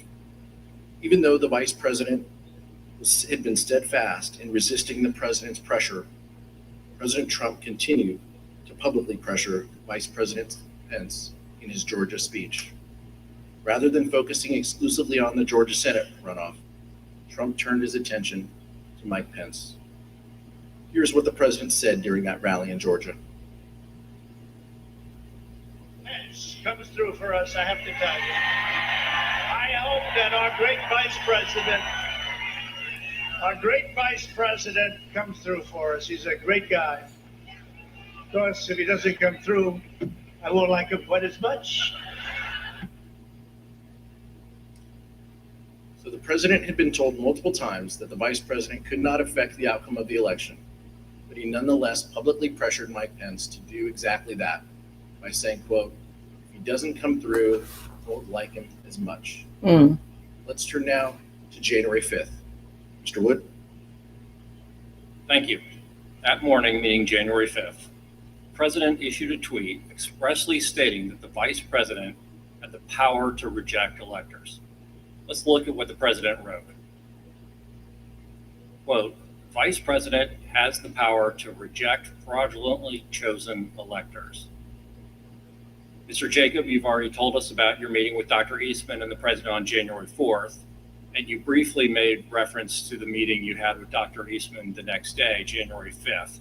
Can you tell us a little bit more about that meeting with Dr. Eastman on January 5th? For example, where was the meeting? Who was there? So at the conclusion of the meeting on the 4th, the president had asked that that our office meet with Mr. Eastman the next day to hear more about the positions he had expressed at that meeting, and the vice president indicated that offered me up as his counsel to fulfill that duty. So we met in Mark Short's office in the executive office building across the way from the White House. Dr. Eastman had a court hearing by Zoom that morning, so it didn't start first thing, but rather started around 11. And that meeting went for about an hour and a half, 2 hours. Chief of Staff Mark Short was at that meeting most of the time. There were a few times that he left. And essentially, it was an extended discussion.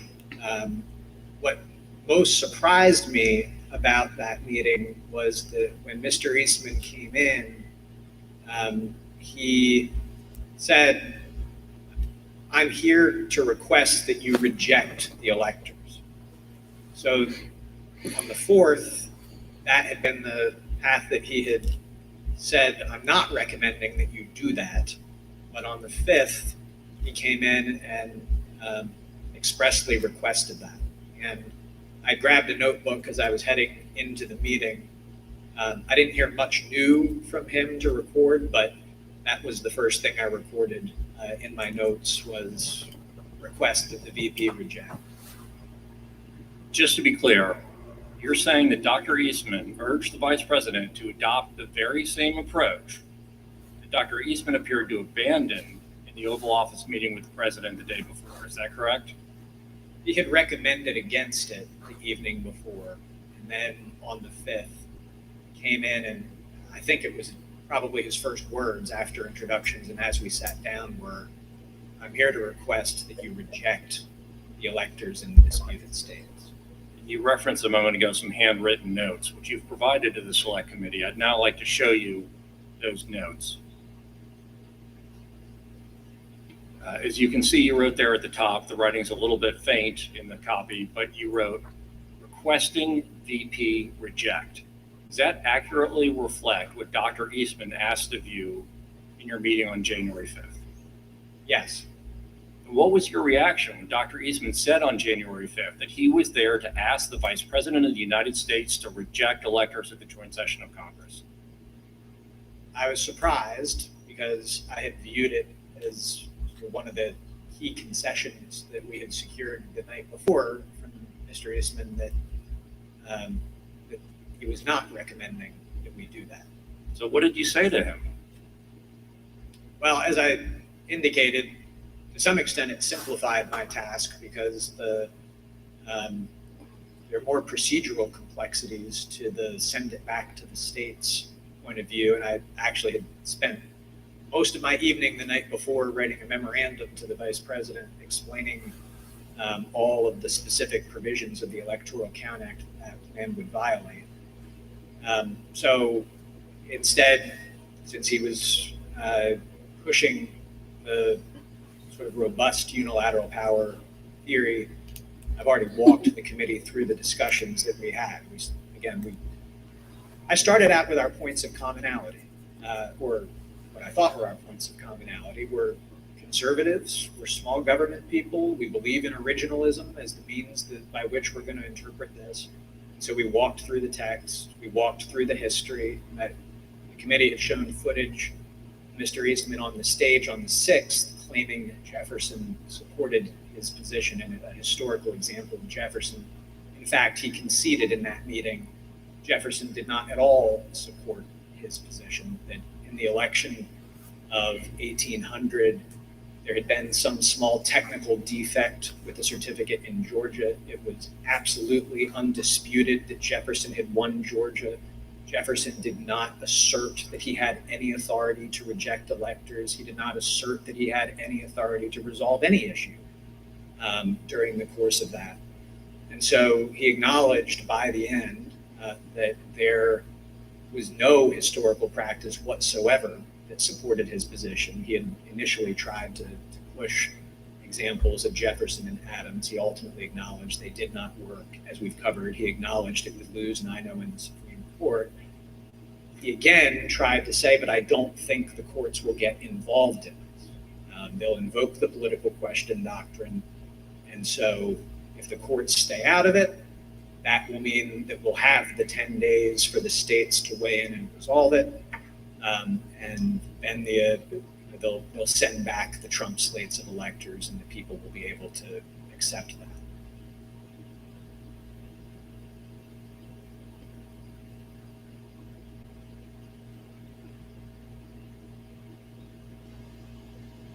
I have no idea what's going on. Let's see.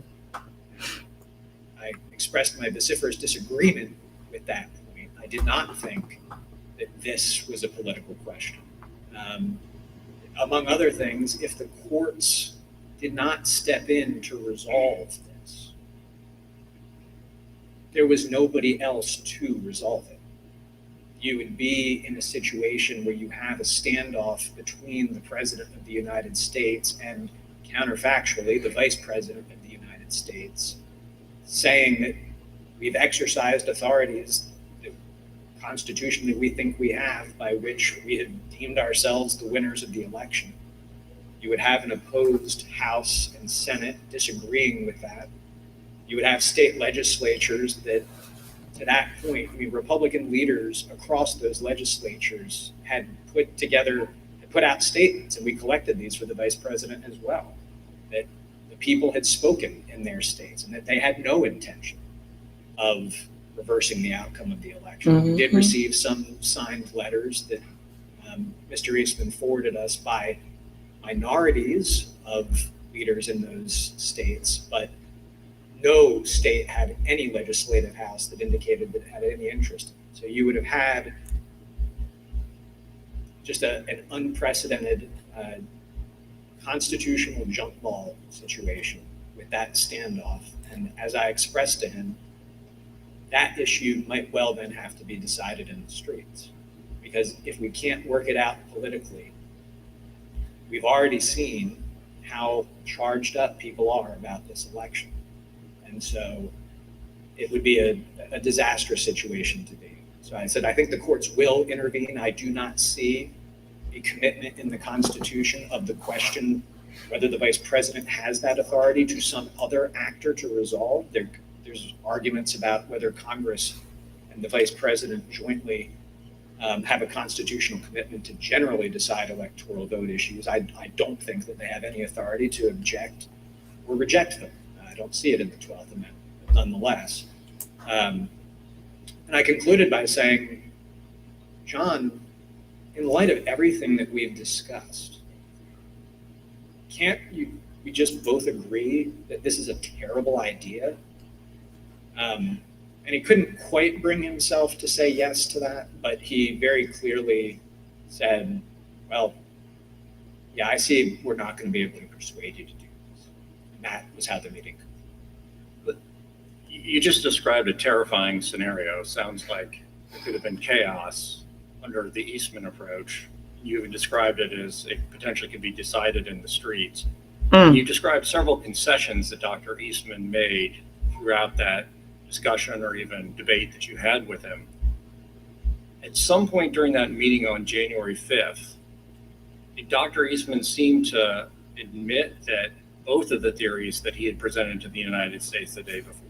So the theory that the vice president could reject electors outright and declare Donald Trump the winner, and his less aggressive theory that the vice president could simply send it back to the states. At some point in that conversation on the 5th, did Dr. Eastman seem to admit that both of these theories suffered from similar legal flaws? So I had at least one, possibly two other conversations with Dr. Eastman later that day. In the earlier meeting, we really were focused, because his request that he made had been reject the electors outright, on why that theory was wrong, why we certainly would not be doing it. Later that day, he pivoted back to, well, we hear you loud and clear, you're not going to reject. But remember last night, I said that there was this more prudent course where you could just send it back to the states. Would you be willing to do that? And during the course of our discussion about his renewed request that we consider that option, he acknowledged to me, he put it, both Mr. Eastman and myself are graduates of the University of Chicago Law School. And he said, look, as graduates of that august institution, you and I will mutually understand that the underlying legal theory of plenary vice presidential authority is what you have to get there. Because this new theory, as I was pointing out to him, or the procedural theory, still violates several provisions of the Electoral Count Act, as he acknowledged. And the only way that you could ever be able to ignore several provisions of statutory law is if it was pretty clear that they were unconstitutional. And the only way they could be unconstitutional is if the vice president had the plenary authorities that were formed the basis for the reject votes as well. So he acknowledged in those conversations that the underlying legal theory was the same. He just thought that the send it back to the states option would be more politically palatable, and he hoped more palatable to the vice president for that reason. And in fact, when Dr. Eastman made this concession during that meeting, according to your earlier deposition, Dr. Eastman said, just between us, University of Chicago chickens, is that right? I don't think that the University of Chicago is going to start a Chicago Chickens fundraising club. But yes, that is the terminology that he used. He said, just between us Chicago chickens, we will understand as lawyers who have studied the Constitution that the underlying basis really is the same. I reserve the remainder of my time. Thank you, Mr. Wood. Mr. Jacob, the president and the vice president meet again on that same topic the next day, January 5th, correct? So after my extended meeting with Mr. Eastman that morning, during that time, the vice president had been back at his residence working on his statement to the nation that we released the next day. He got down to the White House some point between 1 o'clock and 2 o'clock as my meeting with Mr. Eastman was wrapping up. And when Mark Short and I went over to meet with the vice president, and actually we thought maybe we had good news. We felt like we had sort of defeated Mr. Eastman. He was sort of acknowledging that there was no there. But the vice president was then asked down to the Oval Office, and he went down to the Oval Office while Mark and I stayed back in the vice president's office. Oh my You weren't in that goodness, meeting. all these emails. I was not. In the book Peril, journalists Bob Woodward and Robert Costa write that the president said, quote, "If these people say you have the power, wouldn't you want to?" The vice president says, quote, "I wouldn't want any one person to have that authority." The president responds, "But wouldn't it almost be cool to have that power?" The vice president is reported to have said, "No, look, I've read this, and I don't see a way to do it. We've exhausted every option. I've done everything I could and then some to find a way around this." It's simply not possible. My interpretation is no. To which the president says, no, no, no. You don't understand, Mike. You can do this. I don't want to be your friend anymore if you don't do this. We asked Mark Short about this during his deposition. The understanding that I would have in other conversations with the vice president, he articulated to me that no, he wouldn't want that power bestowed upon any one person.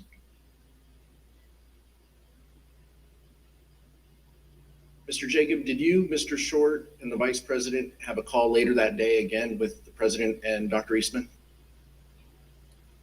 So, yes, we did. And what did Dr. Eastman request on that call? On that phone call, which I believe was around 5 o'clock that afternoon,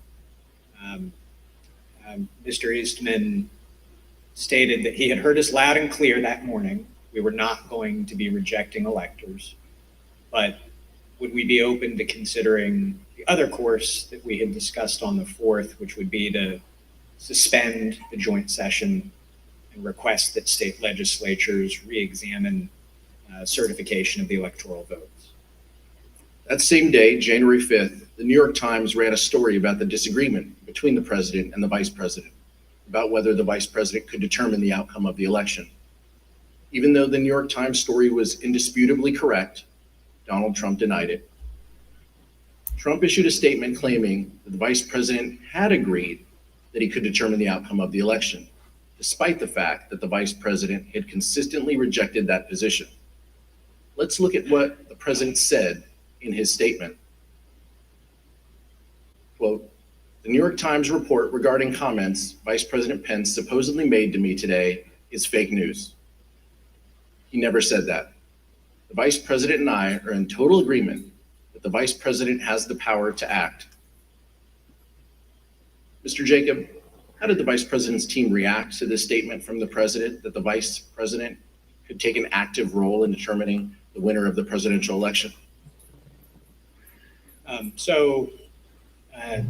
We were shocked and disappointed because whoever had written and put that statement out, it was categorically untrue.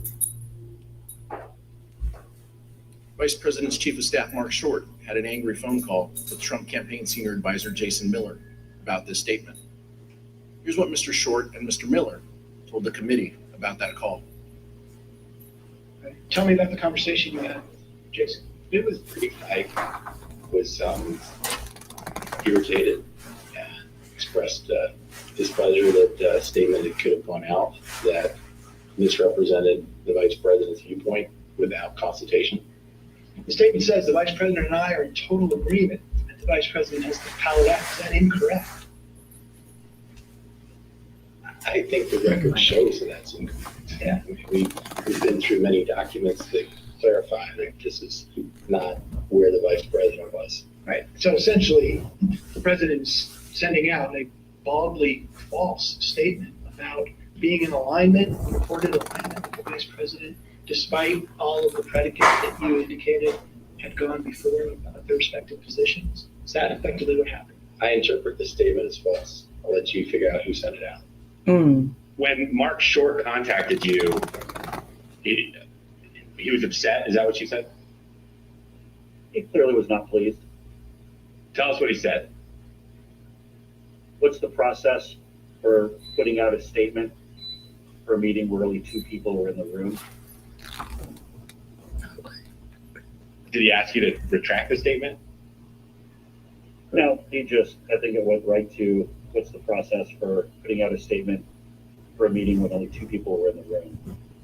And he clearly disagreed with the substance, though, right? Because he said the vice president doesn't agree with this. I'm trying to think what exactly he said. I mean, the tone was very clearly that he used some language to strongly infer that the vice president disagreed with that take. I don't remember what that language was. Did he dictate this statement? He dictated dictated most of it. I mean, typically on these, I might have a couple of wording suggestions, or maybe I, have a sentence or a rough framework or something of that. But I know with specificity on this one that it was me and him on the phone talking through it, and ultimately the way this came out was the way that he wanted to. The dispute between the president and the vice president had grown to the point where the vice president's chief of staff, Mark Short, was concerned the president could, in Mr. Short's words, quote, lash out at the vice president on January 6th. In fact, Mr. Short was so concerned about it that he talked with the head of the vice president's Secret Service detail on January 5th. Here's Mr. Short.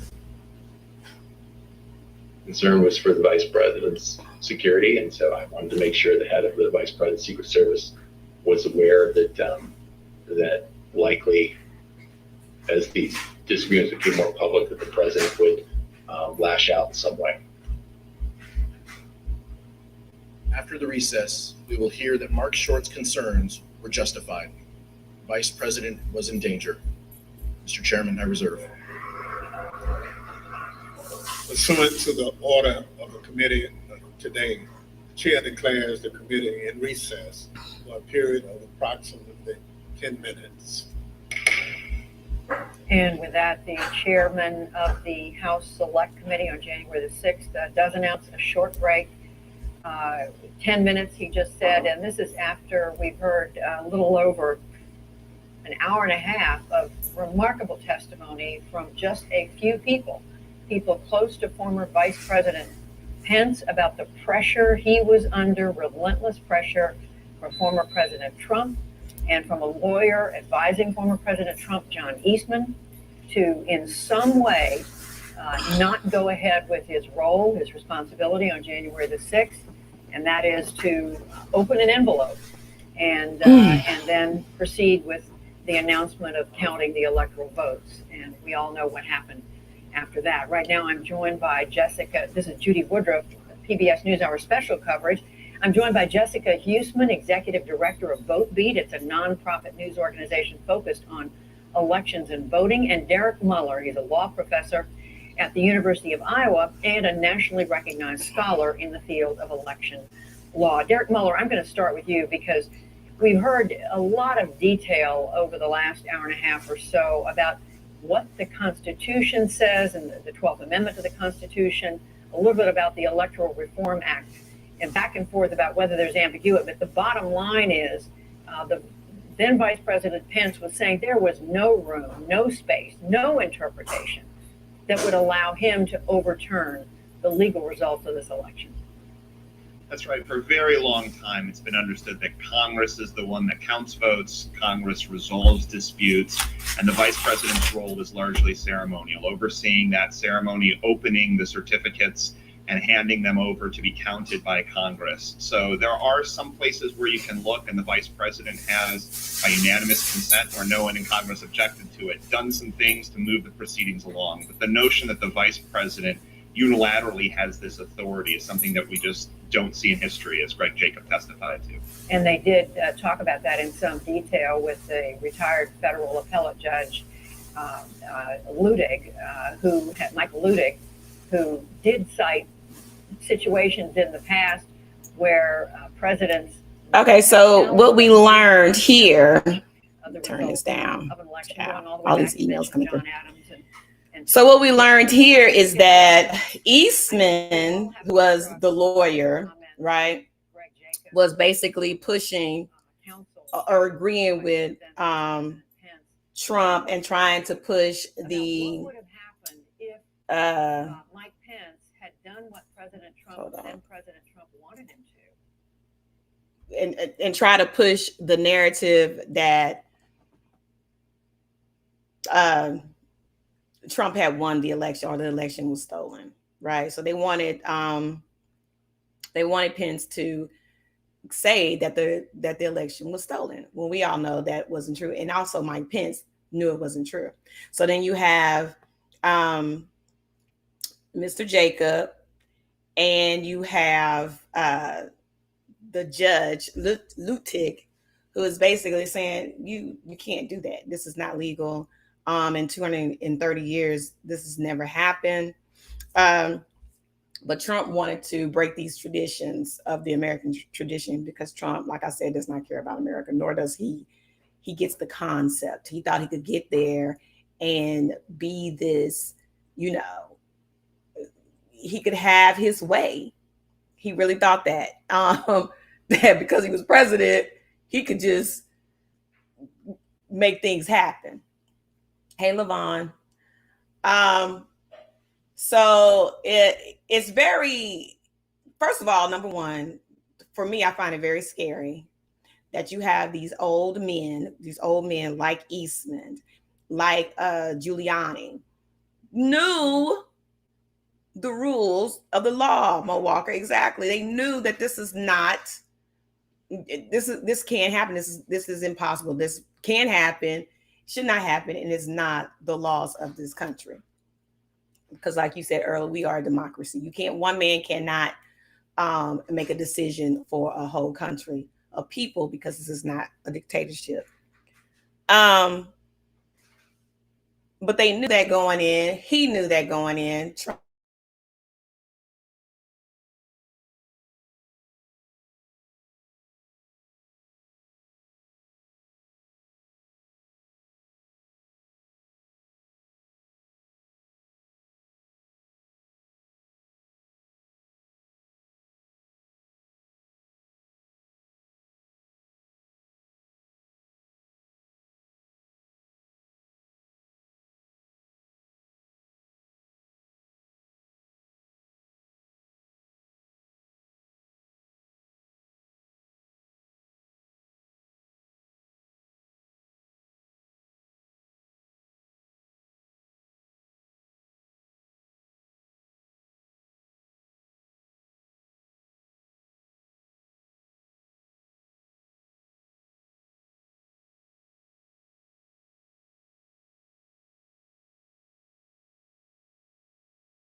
going on with my computer here.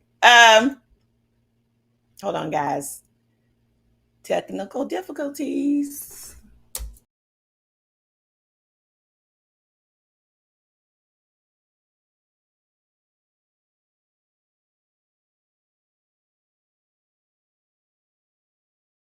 Back. Okay. So he knew that he had lost. The way I'm seeing it right now is that Trump basically was going into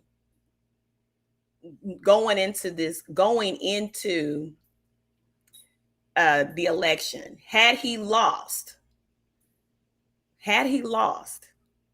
like he did, he would have, to me, he knew if he was going to lose this election, he knew it was premeditated, that he was going to go out and say these things, go out and say that he won.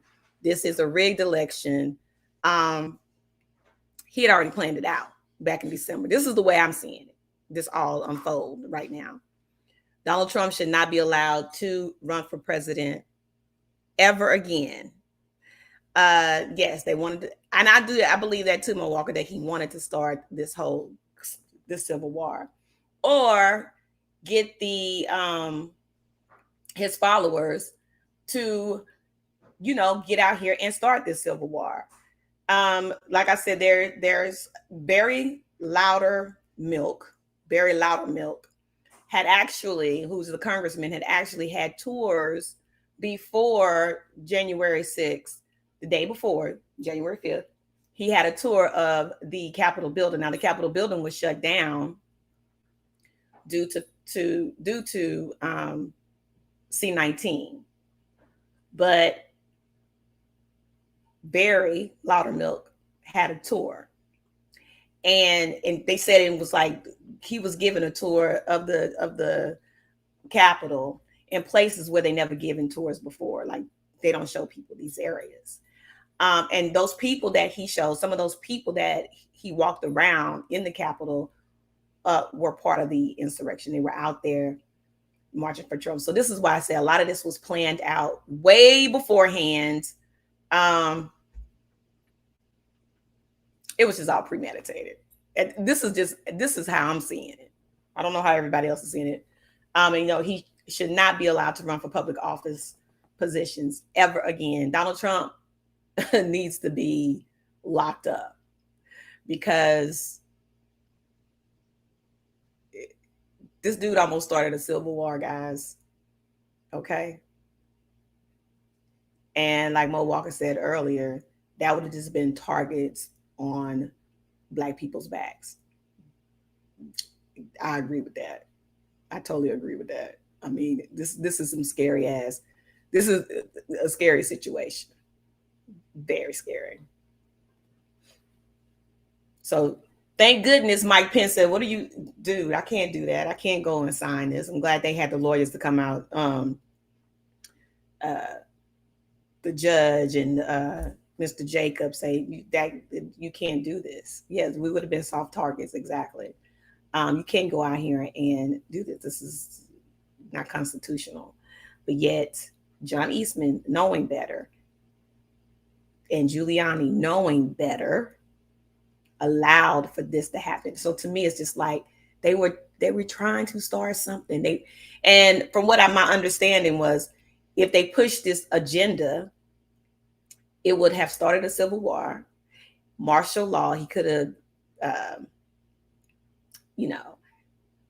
cited martial law to steal the presidency. So Trump was actually trying to steal the presidency. Okay. That's what he was doing. This has nothing. He lost outright. He can't lose. He's such a child to tell Pence, "You're never going to be my friend again if you don't do this for me." I mean, come on. This is just because you have millions of dollars, because I don't think he's a billionaire, but just because he's always gotten what he's wanted out of his life. He's always had a free ride, and he feels like he could just get into the White House, whoever put him in there, put him in the White House, and he feels like he could just have this free ride for the rest of his life. This is so crazy to me when you're sitting here watching this. It's scary. It's insane. You got these old white men, Eastman and Giuliani, selling bull crap to the American people. Yes, and it is very scary. He needs to lose his job. He shouldn't even be teaching anything. He definitely shouldn't be teaching law anymore, because what he did was deplorable, in my opinion. This is so out of line. This is the democracy of the United States of America. Come on, people. We should have the right to, in this instance, if this would have happened, it's like your vote didn't count. It would have been an uprising in the freaking streets had this happened. Had they, took away the vote, the election, and gave it back and gave it to Trump. This is ridiculous to me. Here, they're coming back. Let me share my screen.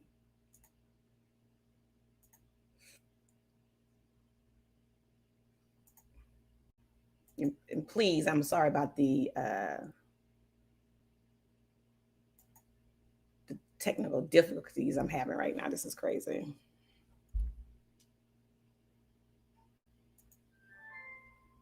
What is coming?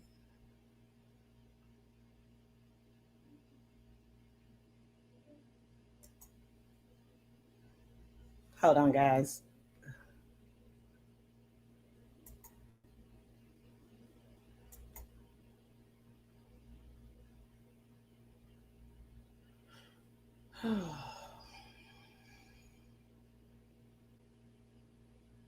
And DeSantis is scary too. Let me refresh. I'm having difficulties right now. Hold on.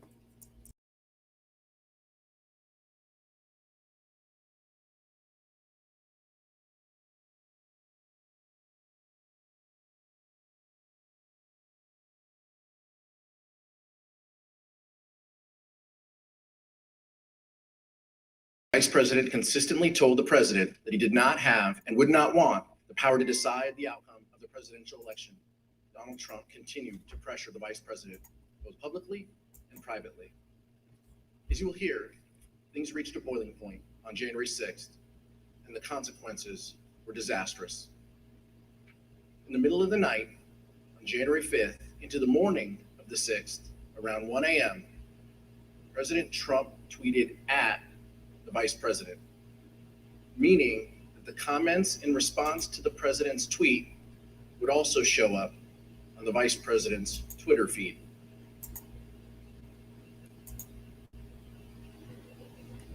The tweet stated that the Vice President could, quote, come through for us and send it back to the states. Then around 8 a.m.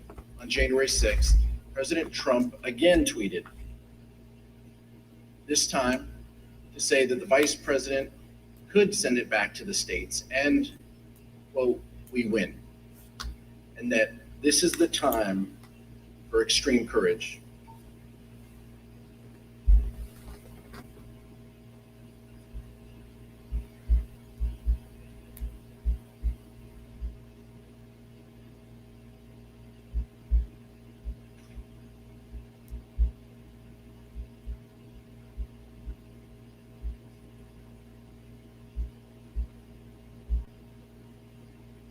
Mr. Short told us during his deposition that the Vice President started a meeting on January 6th in prayer.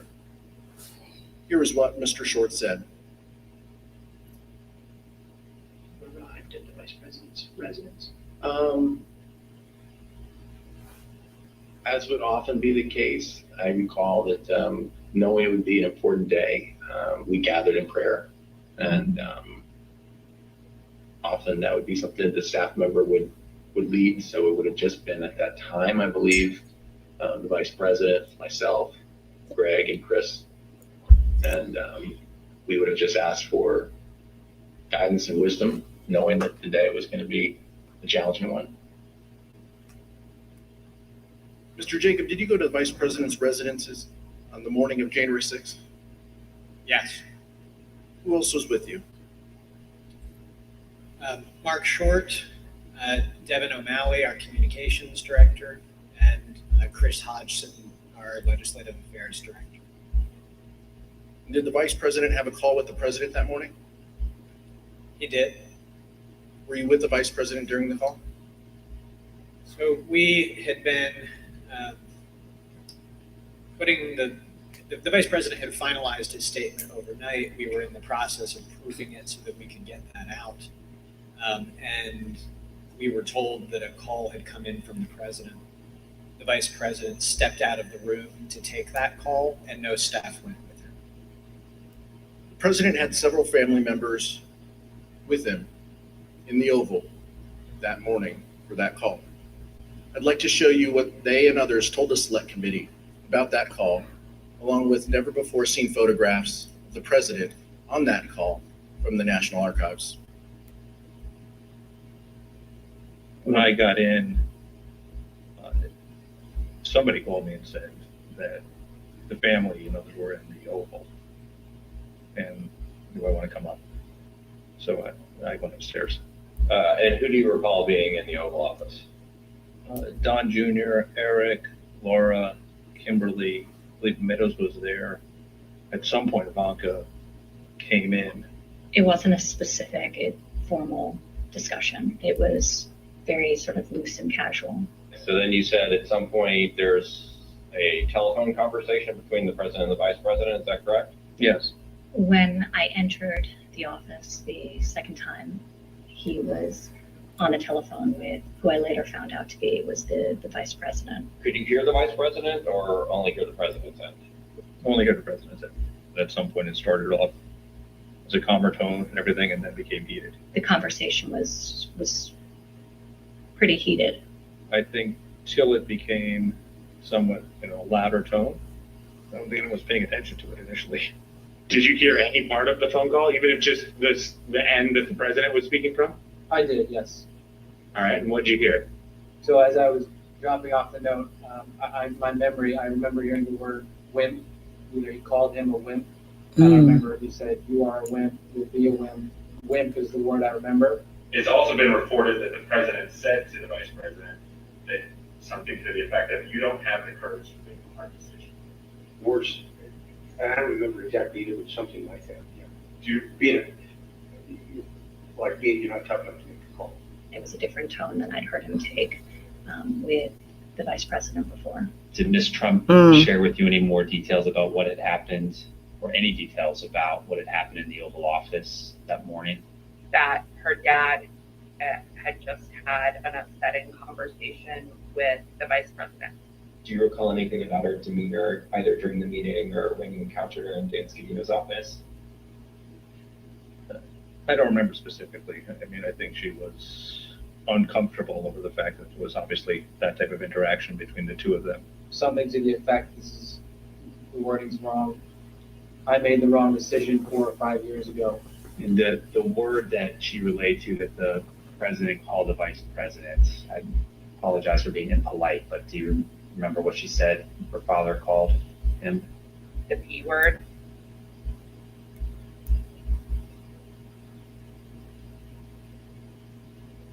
Mr. Jacob, how would you describe the demeanor of the vice president following that call with the president? When he came back into the room, I'd say that he was steely, determined, grim. Of course, the most dangerous part of what Donald Trump did on January 6th was what he did himself. As will be discussed in detail in a future hearing, our investigation found that early drafts of the January 6th ellipse speech prepared for the president included no mention of the vice president. The president revised it to include criticism of the vice president and then further ad-libbed. Here is what the president said on January 6th after his call with Vice President Pence. I hope Mike is going to do the right thing. I hope so. I hope so. Because if Mike Pence does the right thing, we win the election. All Vice President Pence has to do is send it back to the states to recertify. And we become president, and you are the happiest people.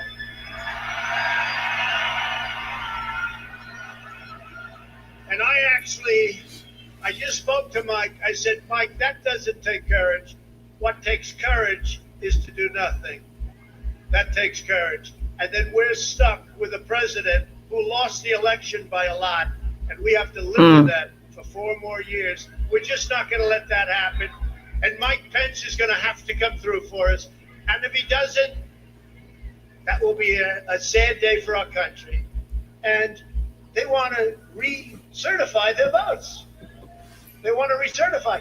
But the only way that can happen is if Mike Pence agrees to send it back. So I hope Mike has the courage to do what he has to do. And I hope he doesn't listen to the rhinos and the stupid people that he's listening to. Of course, we all know what happened next. The president's words had an effect. President Trump's supporters became angry. When the vice president issued his public letter, the crowd at the Capitol erupted in anger.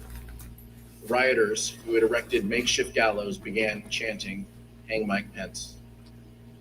Testimony in our investigation has made clear what the target of the rioters' ire was: Vice President Mike Pence.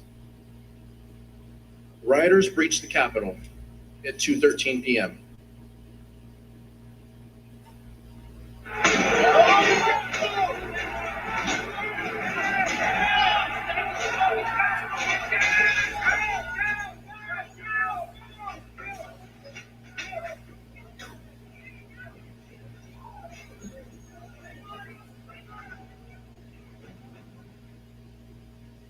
Now let's take a look at what was going on at the White House at this time. We received testimony that the president's chief of staff, Mark Meadows, was notified of the violence at the Capitol by 2 p.m. and likely earlier. The testimony further establishes that Mr. Meadows quickly informed the president and that he did so before the president issued his 2:24 p.m. tweet criticizing Vice President Pence for not having, quote, courage to do what needed to be done. Right. Missing D's.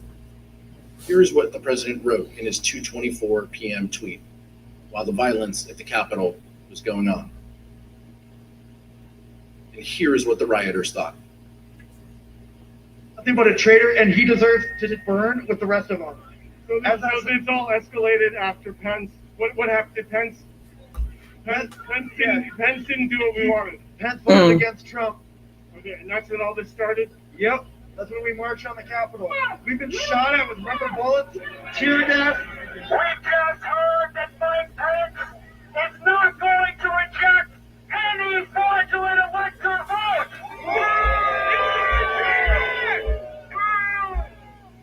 That's right. You heard it here first. Mike Pence has betrayed the United States of America. Mike Pence has betrayed this president, and he has betrayed the people of the United States, and we will never, ever forget. It's real simple. Pence betrayed us, which apparently everybody knew he was going to, and the president mentioned it like 5 times when he talked. You can go back and watch the president's video. Be respectful to it. There's 4 million people coming in, so a lot of people, we love you guys. We love you guys. It's only a matter of time. Justice is coming. Although the president's chief of staff, Mark Meadows, has refused to testify before this committee, Mr. Meadows' aide, Ben Williamson, and White House Deputy Press Secretary Sarah Matthews testified that Mr. Meadows went to the dining room near the Oval Office to tell the president about the violence at the Capitol before the president's 2:24 p.m. tweet. In future hearings, you'll hear more about exactly what was happening in the White House at that time.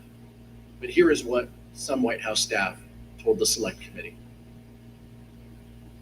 Do you know where he went? Yes, I followed him down the hallway, and I followed him into the outer Oval corridor, which is the hallway between the Oval Office hallway and the outer Oval section of the Oval Office. I followed him into that little corridor hallway. I saw him walk into outer Oval. I maybe took a step into outer Oval and then left. And I don't know where he went outside of that, but it looked like he was headed in the direction of the Oval. You know, we had all talked about at that point about how it was bad and the situation was getting out of hand. And I know Ben Williamson and I were conferring, and we thought that the president needed to tweet something immediately. And I think when Kaylee gave us that order of don't say anything to the media, I told her that I thought the president needed to tweet something. And then I remember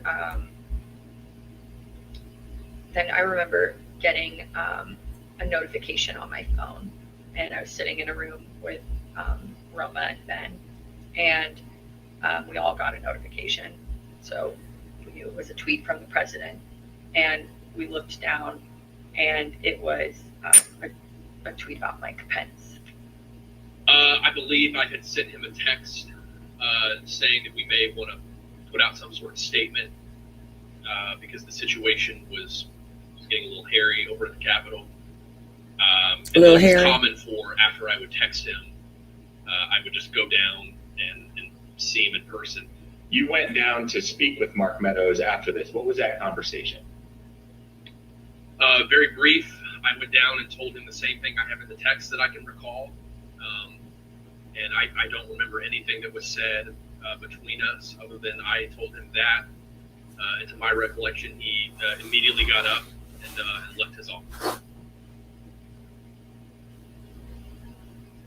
Our investigation found that immediately after the president's 2:24 p.m. tweet, the crowds both outside the Capitol and inside the Capitol surged. The crowds inside the Capitol were able to overwhelm the law enforcement presence, and the vice president was quickly evacuated from his ceremonial Senate office to a secure location within the Capitol complex.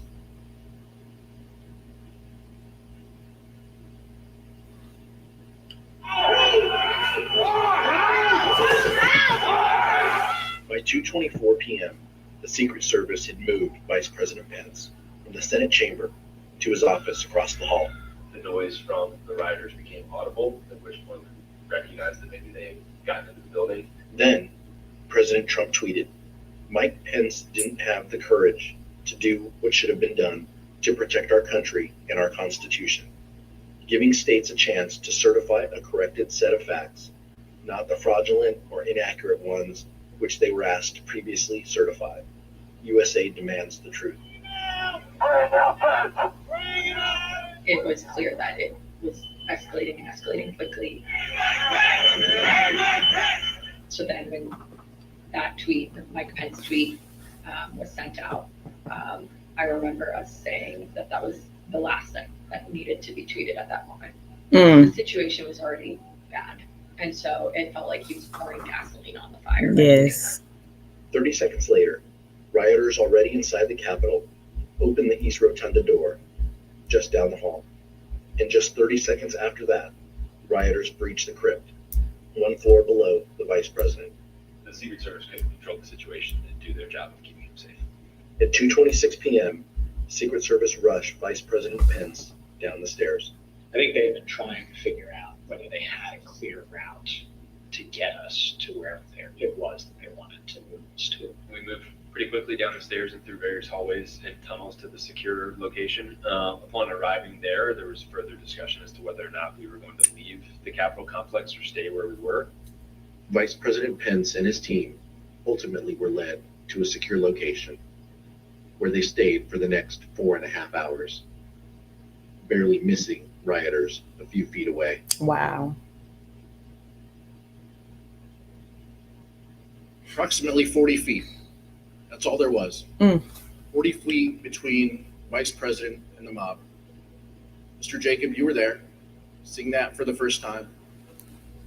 Does it surprise you to see how close the mob was to the evacuation route that you took?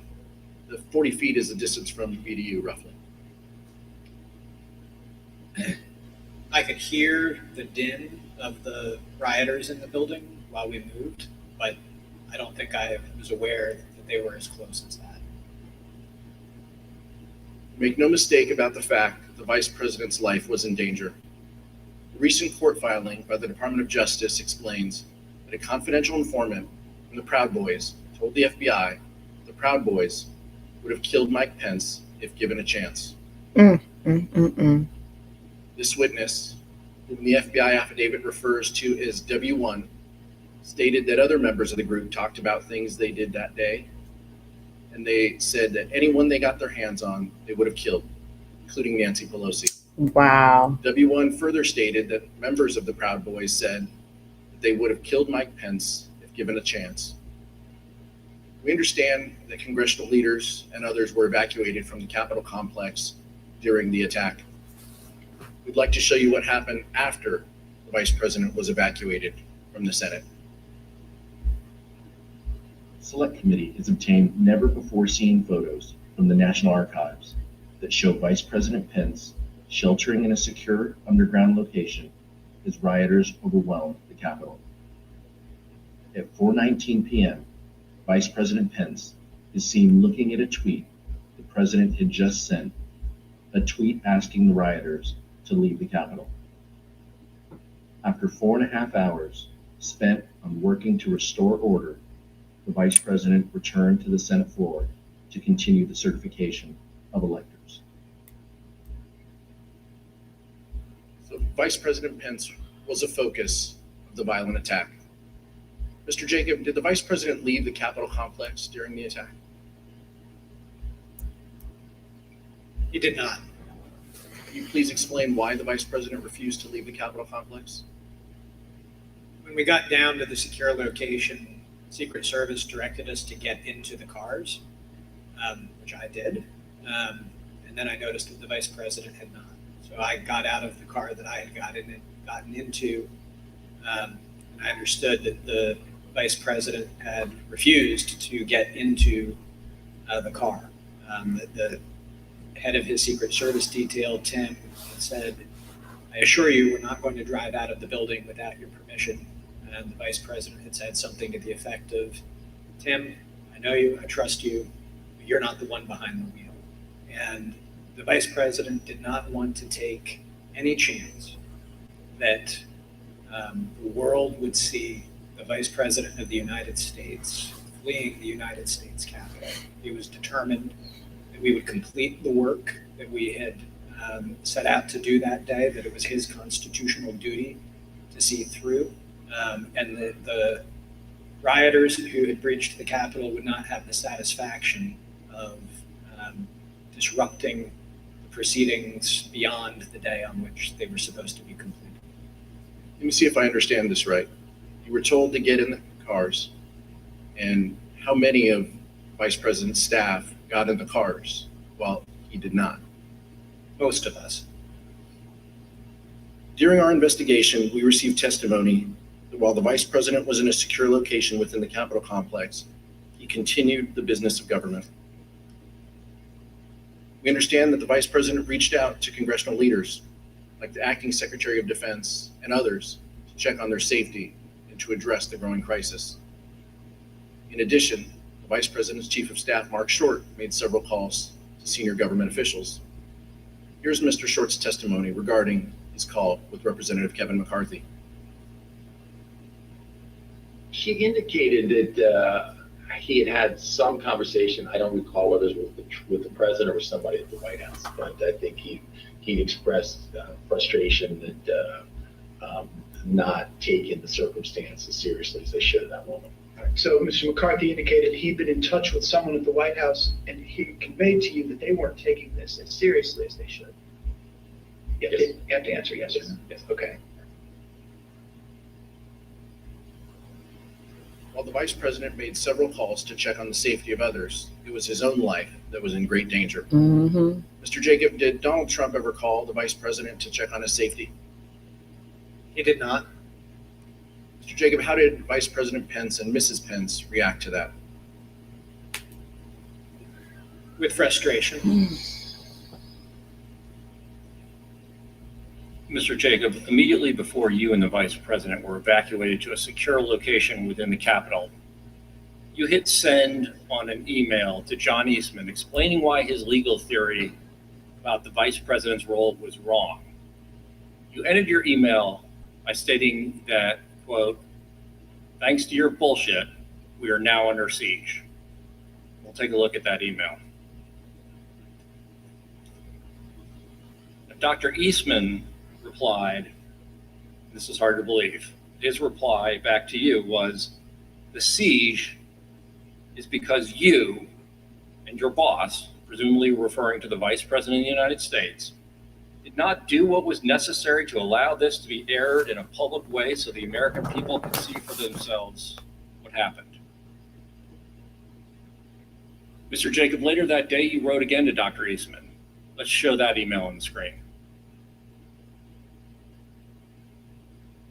In that email, you wrote, and I quote, "Did you advise the president that in your professional judgment, the vice president does not have the power to decide things unilaterally?" And you ended that email saying, "It does not appear that the president ever got the memo." Dr. Eastman then replied, "He's been so advised." He ends his email with, quote, "But you know him. Once he gets something in his head, it's hard to get him to change course," close quote. Mr. Jacob, when Dr. Eastman wrote, "Once he gets something in his head, it's hard to get him to change course," did you understand the he in that email to refer to the President of the United States? I did. And Mr. Jacob, did you hear from Dr. Eastman further after the riot had been quelled? And if so, what did he ask? Late that evening, after the joint session had been reconvened, the vice president had given a statement to the nation saying that violence was not going to win, freedom wins, and that the people were going to get back to doing their work. Later that evening, Mr. Eastman emailed me to point out that in his view, the vice president's speech to the nation violated the Electoral Count Act. The the Electoral Count Act had been violated because the debate on Arizona had not been completed in 2 hours. Of course, it couldn't be since there was an intervening riot of several hours. And that the speeches that the majority and minority leaders had been allowed to make also violated the Electoral Count Act because they hadn't been counted against the debate time. And then he implored me, now that we have established that the Electoral Count Act isn't so sacrosanct as you have made it out to be, I implore you one last time, can the Vice President please do what we've been asking him to do these last 2 days? Suspend the joint session, send it back to the states. And we'll show you the text of that email, which Dr. Eastman wrote at 11:44 p.m. on January 6th. So after the attack on the Capitol, and after law enforcement had secured the Capitol, he still wrote, as you described, quote, "So now that the precedent has been set that the Electoral Count Act is not quite so sacrosanct as was previously claimed, I implore you to consider one more relatively minor violation and adjourn for 10 days to allow the legislatures to finish their investigations." So even after the attack on the Capitol had been quelled, Dr. Eastman requested, in writing no less, that the Vice President violate the law by delaying the certification and sending the question back to the states. Is that correct, Mr. Jacob? It is. Did you eventually share Dr. Eastman's proposal with Vice President Pence? Not right at that time because the Vice President was completing the work that it was his duty to do. But a day or two later, back at the White House, I did show him that final email from Mr. Eastman. And what was Vice President Pence's reaction when you showed him the email where Dr. Eastman, after the attack on the Capitol, still asked that the Vice President delay certification and send it back to the states? He said, "That's rubber room stuff." I'm sorry, Mr. You said it's rubber room stuff? Yes, Congressman. What did you interpret that to mean? I understood it to mean that after having seen play out what happens when you convince people that there is a decision to be made in the Capitol legitimately about who is to be the president and the consequences of that, he was still pushing us to do what he had been asking us to do for the previous 2 days, that was certifiably crazy. We know that the Vice President did not do what Dr. Eastman requested because he presided over the completion, the counting of electoral votes late in that evening. Number of electors appointed to vote for President of the United States is 538. Within that whole number, a majority is 270. The votes for President of the United States are as follows. Joseph R. Biden Jr. of the state of Delaware has received 306 votes. Donald J. Trump of the state of Florida has received 232 votes. The whole number of electors appointed to vote for Vice President of the United States is 538. Within that whole number, a majority is 270. The votes for Vice President of the United States are as follows. Kamala D. Harris of the state of California has received 306 votes. Michael R. Pence of the state of Indiana has received 232 votes. The announcement of the state of the vote by the President of the Senate shall be deemed a sufficient declaration of the persons elected President and Vice President of the United States, each for the term beginning on the 20th day of January, 2021, and shall be entered together with the list of the votes on the journals of the Senate and the House of Representatives. Mr. Jacob, we heard earlier that you and the Vice President and the team started January 6th with a prayer. You faced a lot of danger that day, and this is a personal question, but how did your faith guide you on January 6th?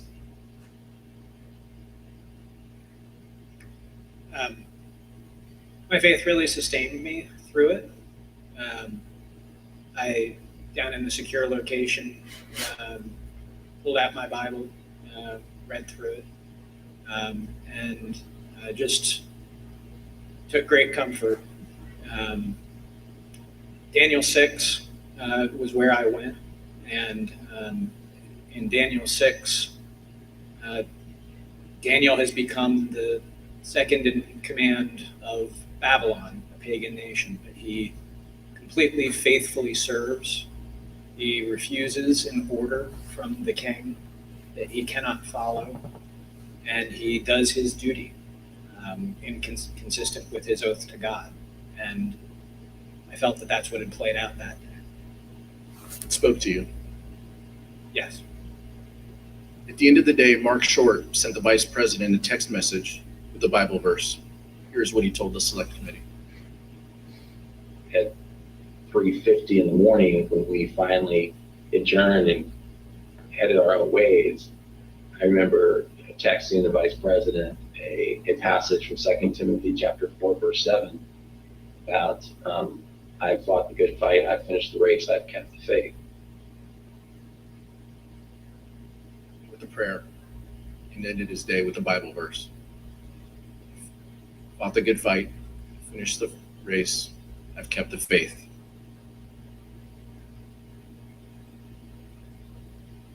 White House attorney Eric Hirschman testified that the next day, January 7th, he received a call from Dr. Eastman.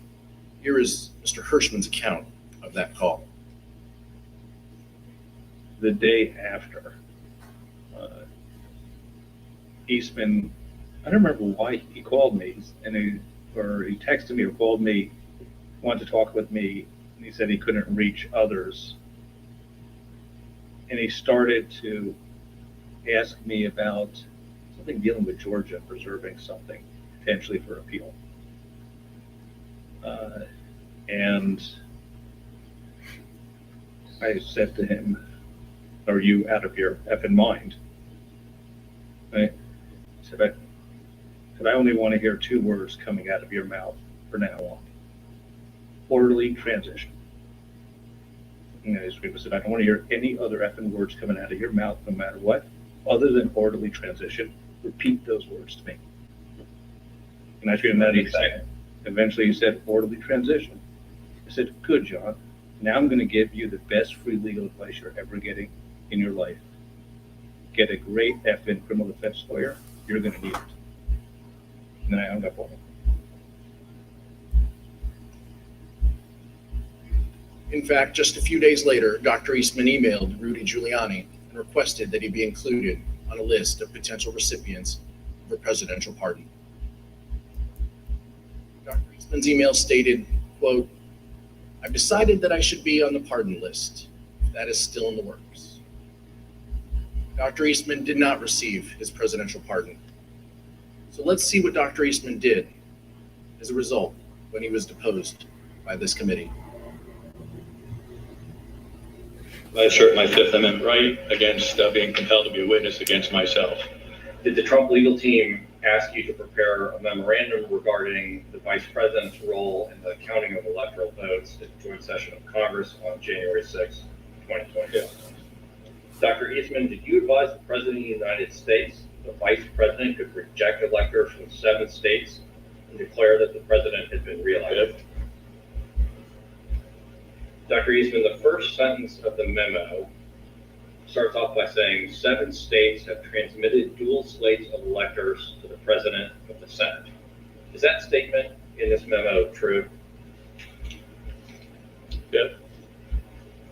President Trump authorized you to discuss publicly your January 4th, 2021 conversation with him. Yep.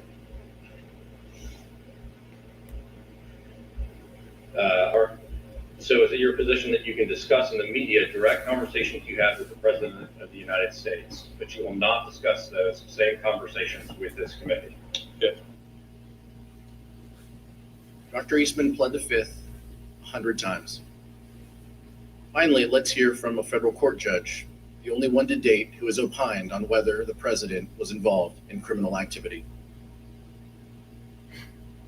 Page 36, Judge Carter's ruling says, quote, based on the evidence, the court finds it more likely than not that President Trump corruptly attempted to obstruct the joint session of Congress on January 6, 2021. Page 40 of the ruling says, quote, based on the evidence, the court finds that it is more likely than not that President Trump and Dr. Eastman dishonestly conspired to obstruct the joint session of Congress on January 6, 2021. In page 44, Dr. Eastman and President Trump launched a campaign to overturn a democratic election, an action unprecedented in American history. Their campaign was not confined to the ivory tower. It was a coup in search of a legal theory.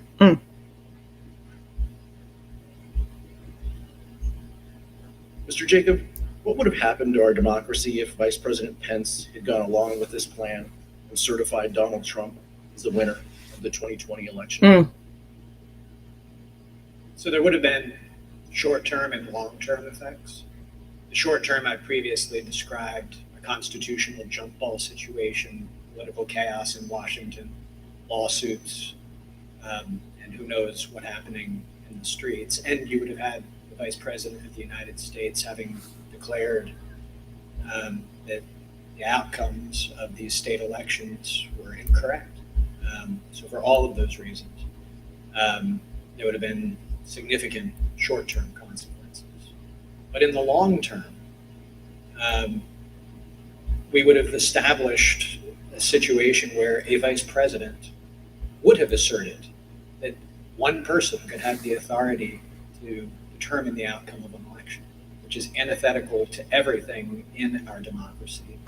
It's antithetical to the rule of law. And so it would have been significant impacts, both in the short and the long term.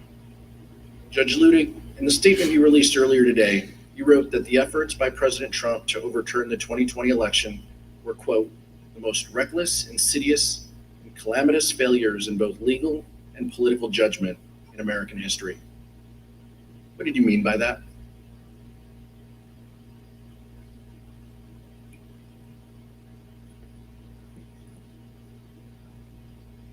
Exactly what I said, Congressman. Thank you, Judge. Thank you, Mr. Jacob. Mr. Chairman, I yield back.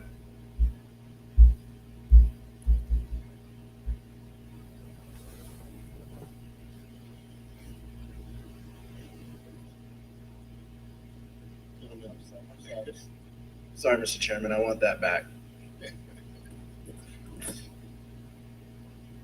Mr. Chairman, this was an informative hearing, a powerful hearing. I'm grateful for your leadership and the leadership of the distinguished Vice Chair. Donald Trump knew he lost the 2020 election.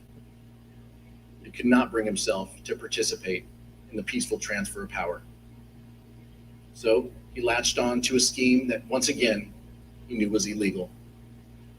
And when the Vice President refused to go along with it, he unleashed a violent mob against him. When we began, I asked how we got to this place. And I think the answer to that question starts with the fact that people in positions of power put their political party before their country. That's right. It cannot be allowed to continue. I'll yield back now, Mr. Chairman. Thank you very much. Without objection, the chair recognizes the gentlewoman from Wyoming, Ms. Cheney, for a closing statement. Thank you very much, Mr. Chairman. Thank you to my colleague, Representative Aguilar, and thank you very much. That's right, to our Anita. witnesses today. That's right, Mo Walker. Judge Ludig, Yep. Thank you for being here with us. We have seen so far in our hearings that President Trump knew that his claims of a stolen election were false. Mm-hmm. You have seen that he knew that Mike Pence could not legally refuse to count electoral votes. And you have seen what President Trump did to pressure Mike Pence into taking illegal action. Over the course of our next hearings, you will see information about President Trump's efforts, John Eastman efforts, the Trump legal team's efforts to apply pressure to Republican state legislatures, state officials, and others. Judge Carter has recently written, quote, Dr. Eastman's actions in these few weeks indicate that his and President Trump's pressure campaign to stop the electoral count did not end with Vice President Pence. It targeted every tier of federal and state elected officials. We will examine all of those threats, and we will examine the Trump team's determination to transmit materially false electoral slates from multiple states to officials of the executive and legislative branches of our government. We will examine the pressures put on state legislatures to convene to reverse lawful election results. An honorable man, receiving the information and advice that Mr. Trump received from his campaign experts and his staff. A man who loved his country more than himself would have conceded this election. That's right. Indeed, we know that a number of President Trump's closest aides urged him to do so. This committee will address all of these issues in greater detail in the coming weeks. Mr. Chairman, I yield back. Young lady yields back. Judge Ludick and Mr. Jacob, our nation owes you a great debt for your knowledge, integrity, and your loyalty to our Constitution. You and Vice President Pence are exactly the people our nation needed at a critical time. You had the courage to do what was right. In the weeks leading up to January 6th, many people failed this test when they had to choose between their oath to the country or the demands of Donald Trump. But there were others who, like you, stood tall in the face of intimidation and put our democracy first. They include the judges who rejected the bogus claims of election fraud, the senior Justice Department officials who stood up to Donald Trump, and the state officials whom we will hear from at our next hearing. We are deeply grateful to your courage and devotion to our country. There are some who think the danger has passed, that even though there were violence and a corrupt attempt to overturn the presidential election, the system worked. I look at it another way. Our system nearly failed and our democratic foundation destroyed, but for people like you. Judge Ludick, I want to give you an opportunity to share your thoughts on the ongoing threat. You've written the clear and present danger to our democracy. Now is that former President Donald Trump and other political allies appear prepared to seize the presidency in 2024 if Mr. Trump or one of his anointed candidates is not elected by the American people. What do you mean by this?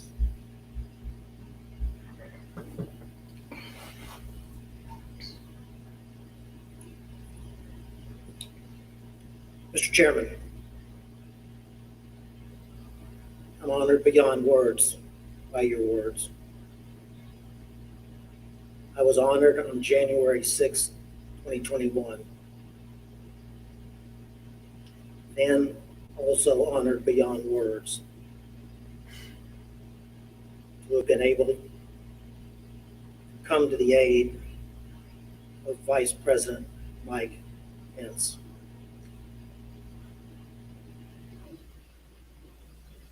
I prayed that day, just like the Vice President prayed that day. I believe we may have prayed the same prayer to the same God. I prayed that same prayer with my wife this morning before I came into these hearings.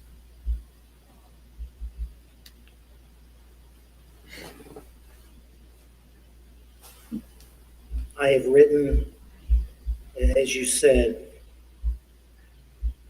Chairman Thompson, that today,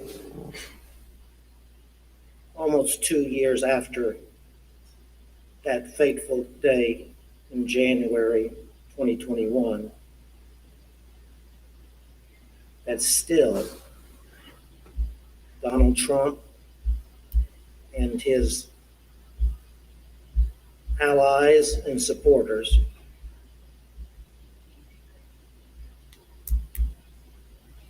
are a clear and present danger to American democracy. Mm-hmm. That's not because of what happened on January 6th. It's because to this very day, the former president, his allies and supporters pledge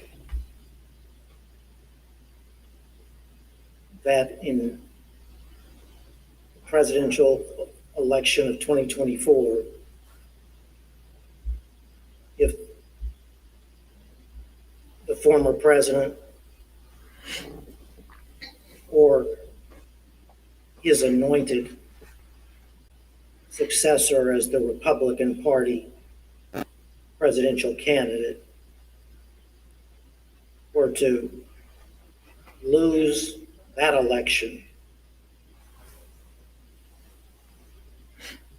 that they would attempt to overturn that 2024 election in the same way that they attempted to overturn the 2020 election, but succeed in 2024 where they failed in 2020. I don't speak those words lightly. I would have never spoken those words ever in my life, except that that's what the former president and his allies are telling us. As I said in that New York Times op-ed, wherein I was speaking about the Electoral Count Act of 1887,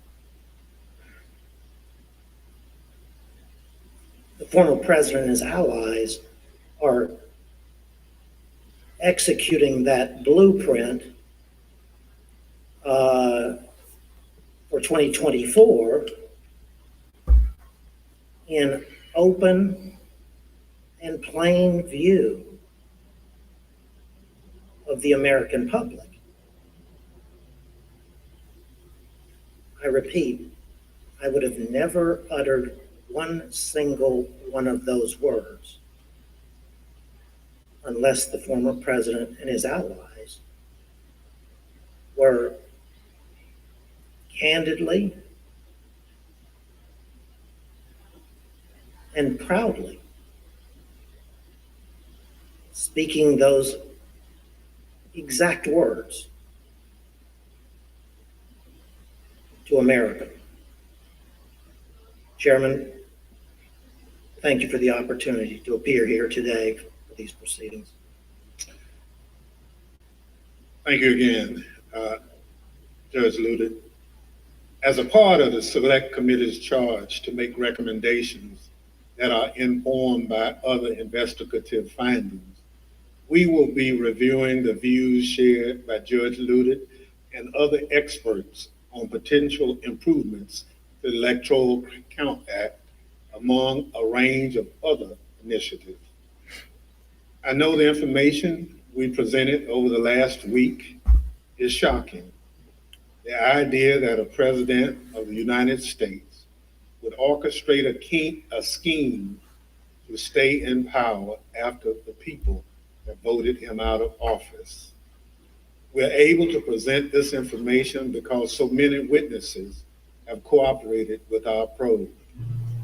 But the fact is, there are more people with direct knowledge, with evidence germane to our investigation. I ask those who might be on the fence about cooperating to reach out to us. The committee's website address is being displayed behind me, January6.house.gov. There you can view the evidence we presented in our hearings and find a tip line to submit any information you might think would be helpful for our investigation. And despite how you might not think it's important. Send us what you think. And I thank those who sent us evidence for their bravery and patriotism. Without objections, members will be permitted 10 business days to submit statements for the record, including opening remarks and additional questions for the witnesses. The chair requests those in the hearing room remain seated until the Capitol Police have escorted members from the room. Without objection, the committee stands adjourned.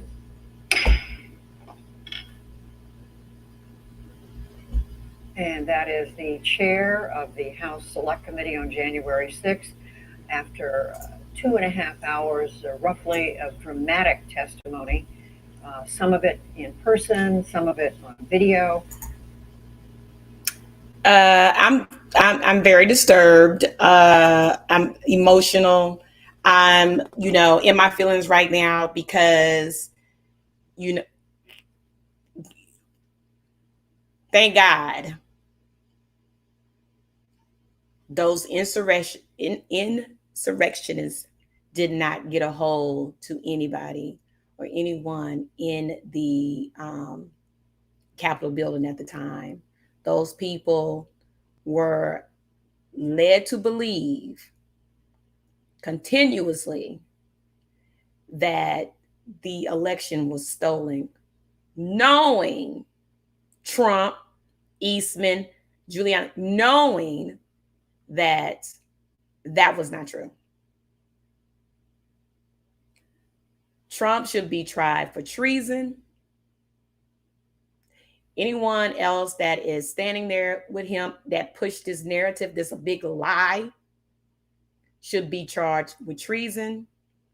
They could have, started a civil war. Like I said earlier, I think it was planned out by Trump. Now, there were people saying before the election even happened, if he loses this election, he's not going to go willingly. He's not going to concede. So that alone lets us know, even then, because that's his mind. That was his mindset before the election even happened. So I think he sat down, he planned this all out. I am so irritated right now that for people who are still walking around in this freaking country believing that this election was stolen, want to put this fool back into office, it just irritates me. I mean, like, it is under my skin right now. I'm in my feelings right now. I'm not even gonna lie. So thank God for Mike Pence, somebody who loves America. Thank God for this judge, for someone who loves America.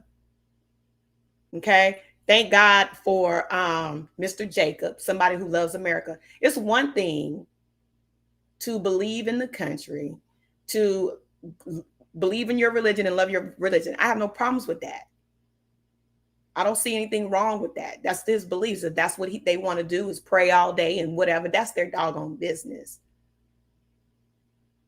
I don't understand. You can't be angry with Pence. He did what was right for the country because he believes in this country. He believes in his value system. Nothing wrong with that. I don't have to agree with him. Right?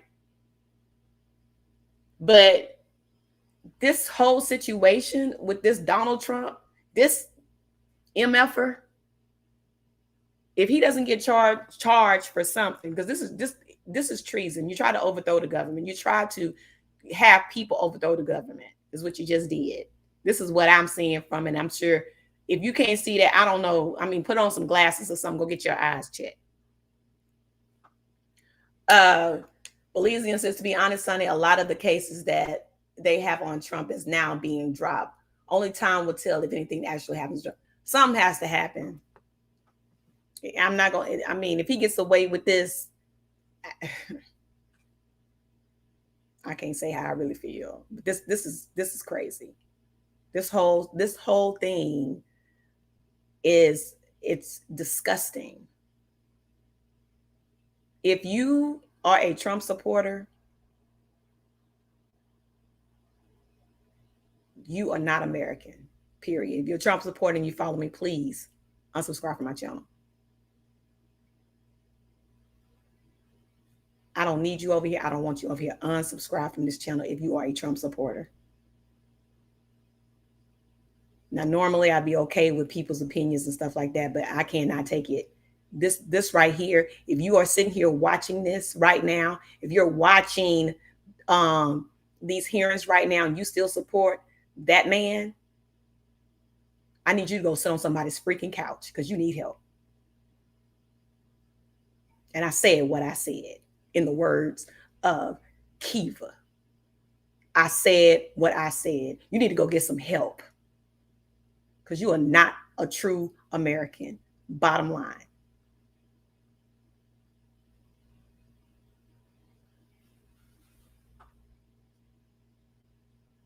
Now I'm going to drop the link if anybody wants to come up and say anything. But we will be back tonight when it's political. Speaking about this, along with other things that we found out. Yeah, we could have had there would have been a civil war. I mean, it's right here in your face. We're seeing this right now, that this could have led to a civil war. People trying to overthrow the government. This is frightening, insane that people are walking around here thinking, and you literally, they have people out there with weapons. This is all planned out. Trump planned this out. You guarantee. I don't see any. I don't see any other, I can't. He planned this. This was planned. This was all premeditated, period. Kay Blake said, what's scary is they support him under the guise of Christianity. And you're absolutely right. That's very disturbing as well. And it is very scary.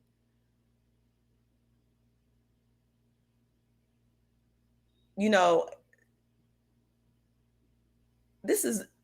just so disturbed. I'm disturbed and I'm irritated, so highly irritated right now. Y'all just don't even understand. Like, I can't with these people. And they're still out here trying to say that,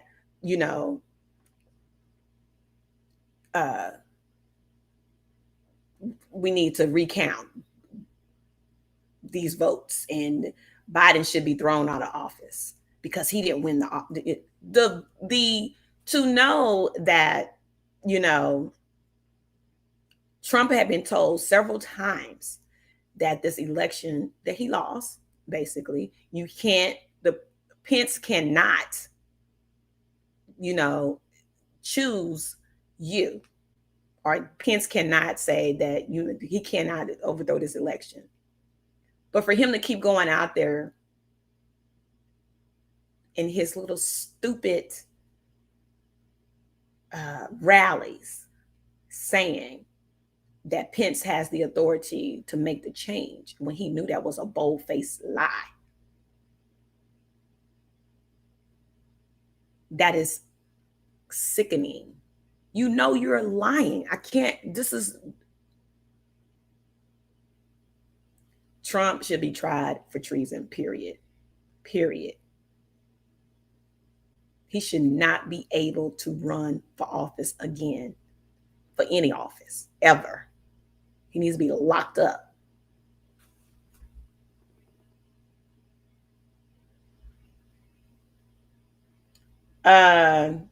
Miss Indy says, Sonny, does that one guy that comes offer here really believe in Trump? You talking about chaotic truth? I don't think he does. Past the Bible. Yes.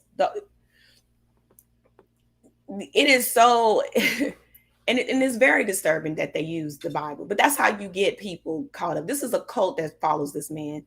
And it's very disturbing and diabolical. Yes, because you didn't want to step down. Like I said, it was planned out. It's been planned out for months before the election happened. This is why he was always saying that if I lose, it was rigged. If I lose, it was fraud. So he was planting the seeds. Like I said before, he had already been planting the seeds. So but the disturbing part to me is the man that you chose to be your vice president. Okay. the man that you chose to be your vice president under the, because knowing that Pence is a very Christian man. I mean, he's about the Bible, and he's a very, very Christian man, loves God. Okay. He chose him, in my opinion, to get to the people. Let me find this godly man, because of course, Trump probably never picked up a Bible in his life. You saw when he went and marched and held up the Bible upside down. Okay. I mean, when he crossed the street, they had the, I believe it was during the times of the protests and stuff, he held the Bible upside down. This dude is full of crap. And people believe in it. I mean, you can't, if you're being led, it's just a cult at this point, so it needs to be labeled as a cult. They need to stop the madness. I'm so disturbed right now. I really don't even know. I'm irritated. It's like it is under my skin, and thank God for Judge Ludick, who came out and just basically, I know he was talking slow and he was moving constantly, but I think this man was emotional because he loves this country. People love this country. They don't have to agree with the same things we agree with, and I have more respect for that, because at the end of the day, we are all Americans sitting here. We are all Americans. We all want, to be happy, be free, voice our opinions. We're Americans at the end of the day. People don't come here because people don't cross these borders, come here because they want to be in a dictatorship. Donald freaking Trump. This is not a dictatorship. This is a democracy. This is what this country is about. Freaking idiot.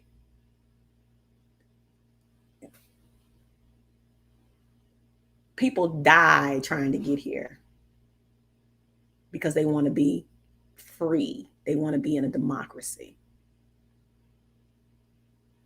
And how shitty this country has treated, slaves, and we're still here,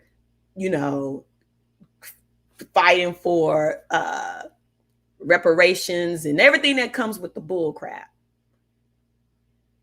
At the end of the day, I was born in this country. I love this country. Period. This is my country. And how dare some spoiled freaking 75, whatever, oh my God, 75-year-old, big freaking dumb orange.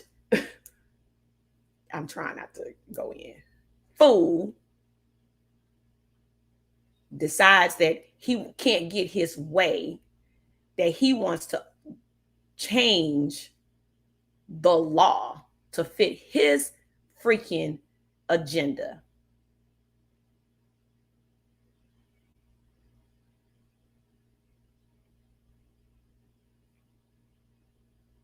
F that big, fat, orange clown.